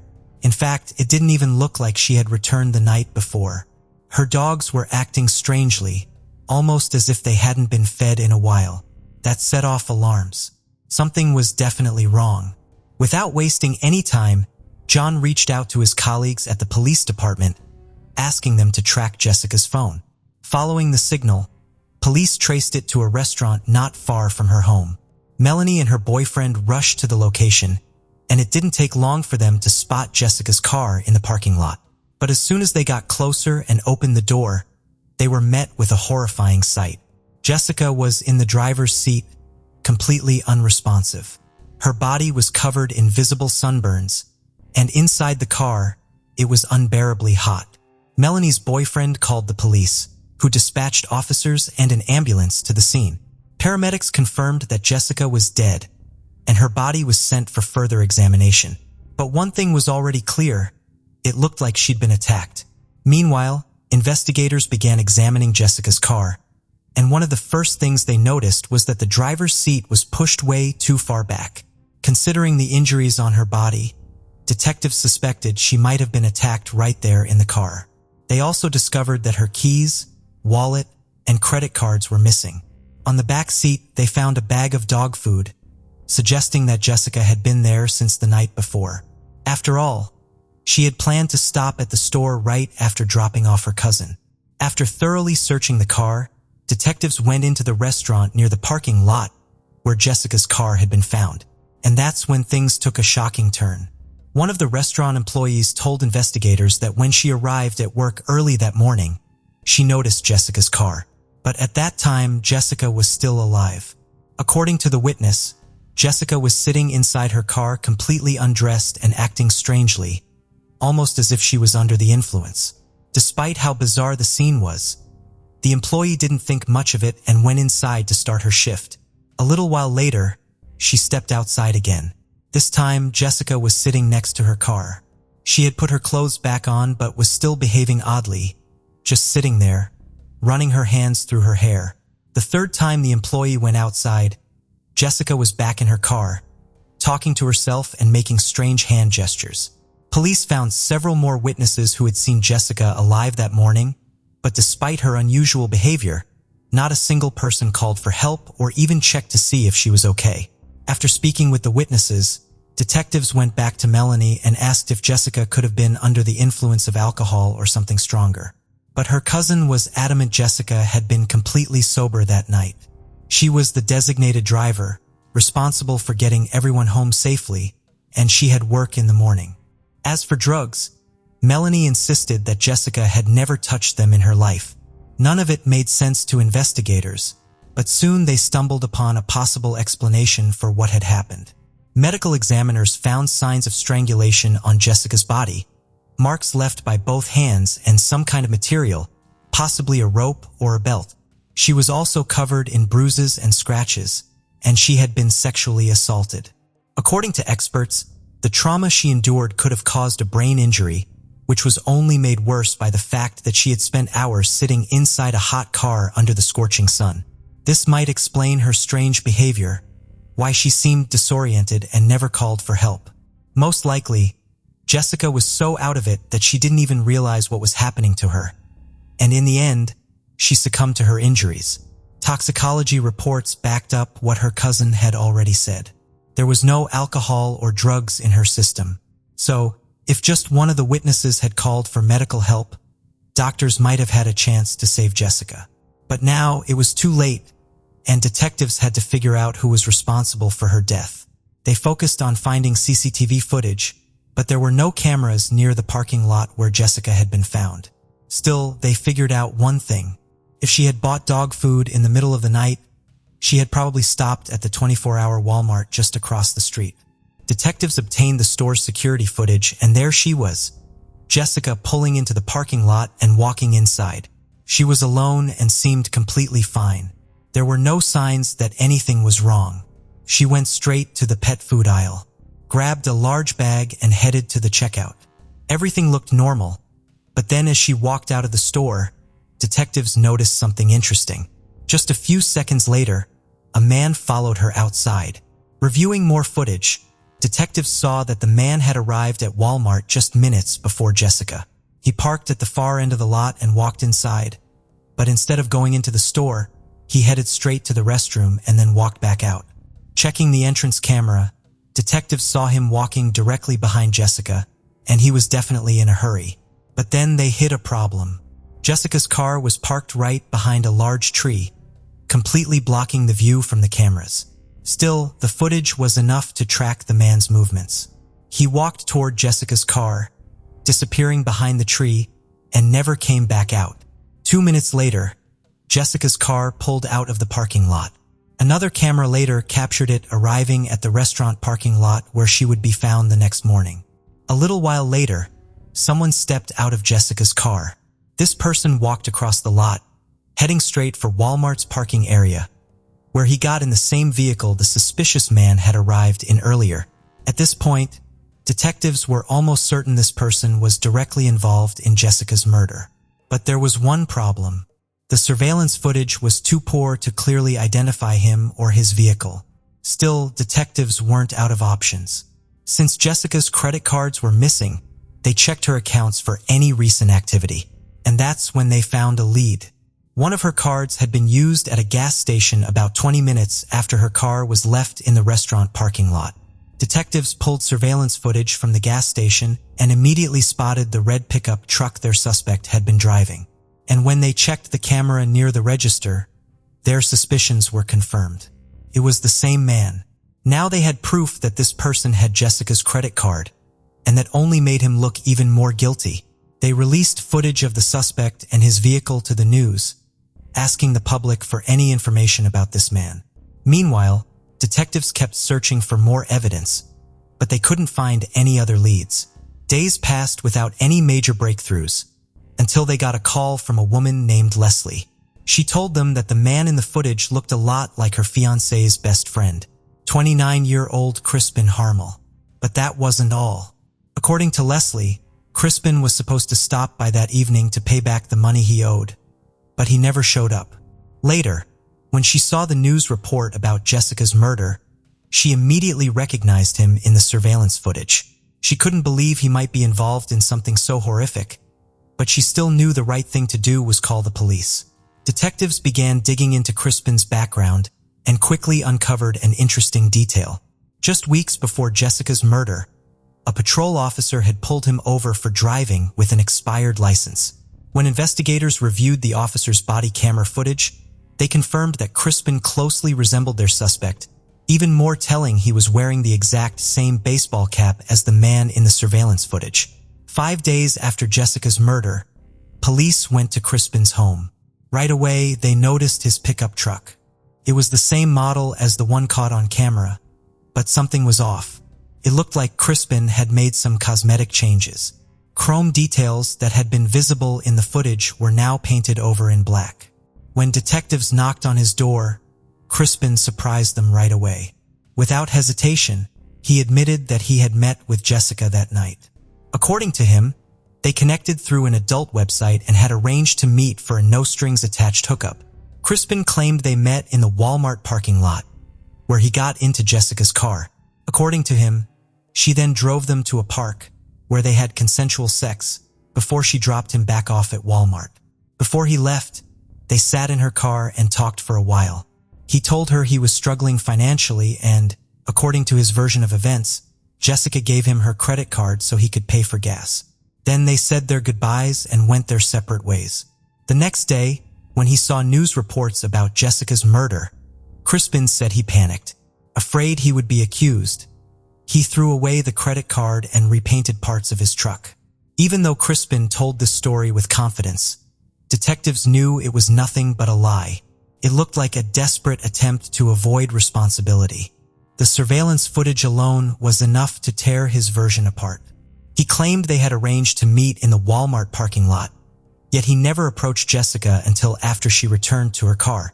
Then, he said she had driven him back after their supposed encounter. The cameras told a different story.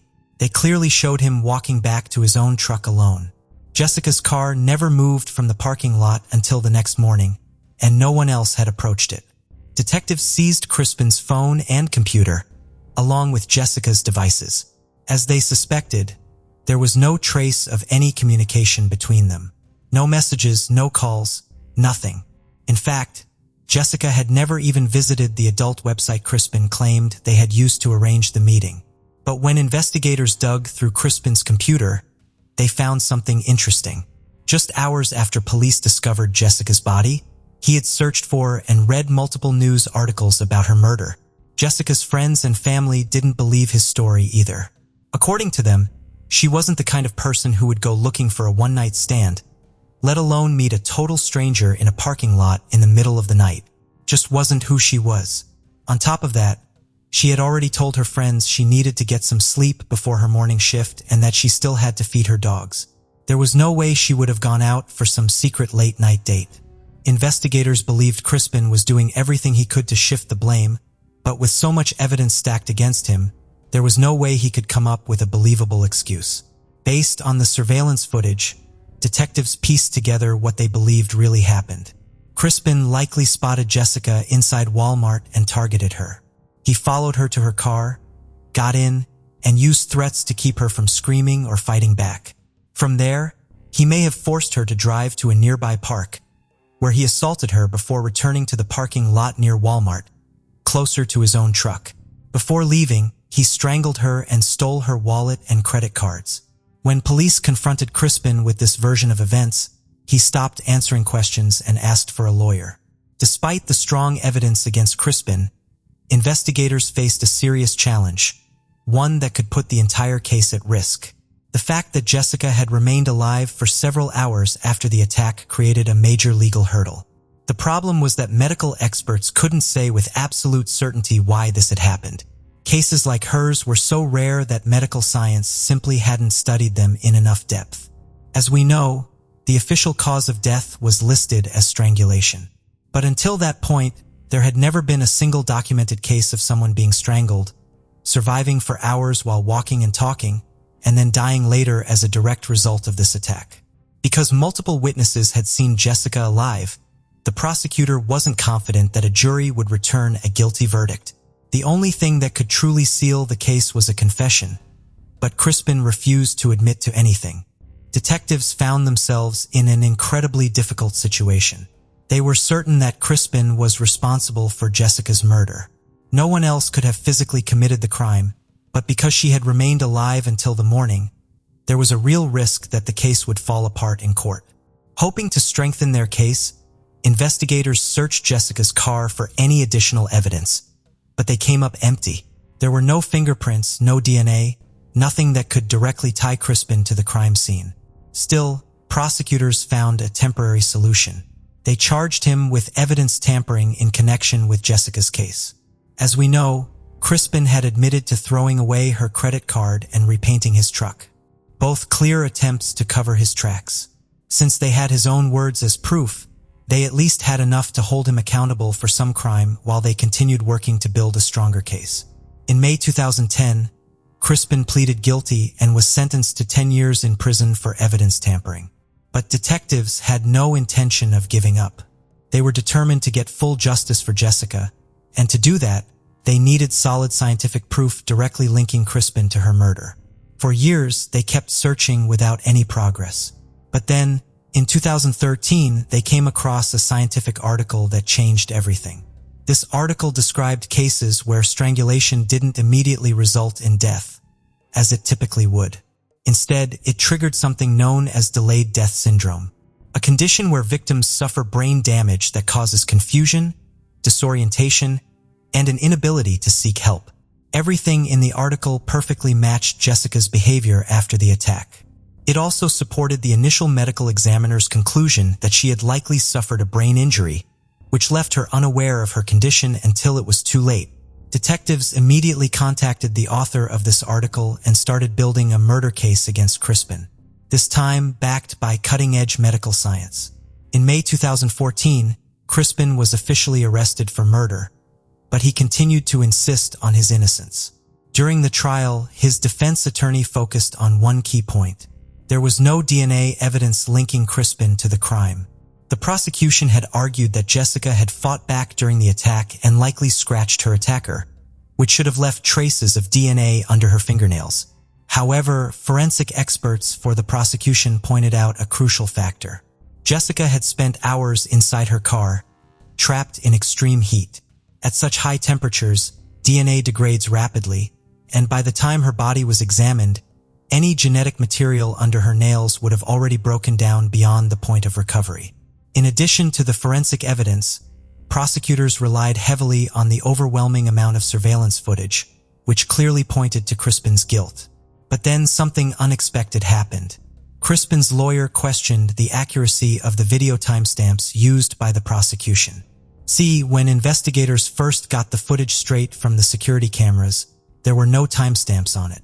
Since the exact timing of events was crucial to the case, prosecutors used specialized software to add them later. And that single detail gave the defense an opening to cast doubt on the evidence. Crispin's attorney argued that this was a serious violation because he had never been given copies of the surveillance footage with the added timestamps. In the end, the judge sided with the defense and was forced to declare a mistrial. Just like that, Crispin once again escaped conviction, all because of a technicality. However, he remained in prison, continuing to serve his 10-year sentence for evidence tampering. Meanwhile, prosecutors immediately began preparing for a new trial. Over the next few years, Crispin's legal team fought hard to prevent him from being retried, arguing that another trial would violate his rights. But in the end, a higher court ruled in favor of the prosecution, clearing the way for justice to finally be served. The new trial began in 2018, and this time, the prosecution made sure to cover every detail, leaving no room for the defense to exploit any technicalities. In the end, they succeeded in convincing the jury of Crispin's guilt, and he was finally convicted of murder. He was sentenced to life in prison without the possibility of parole.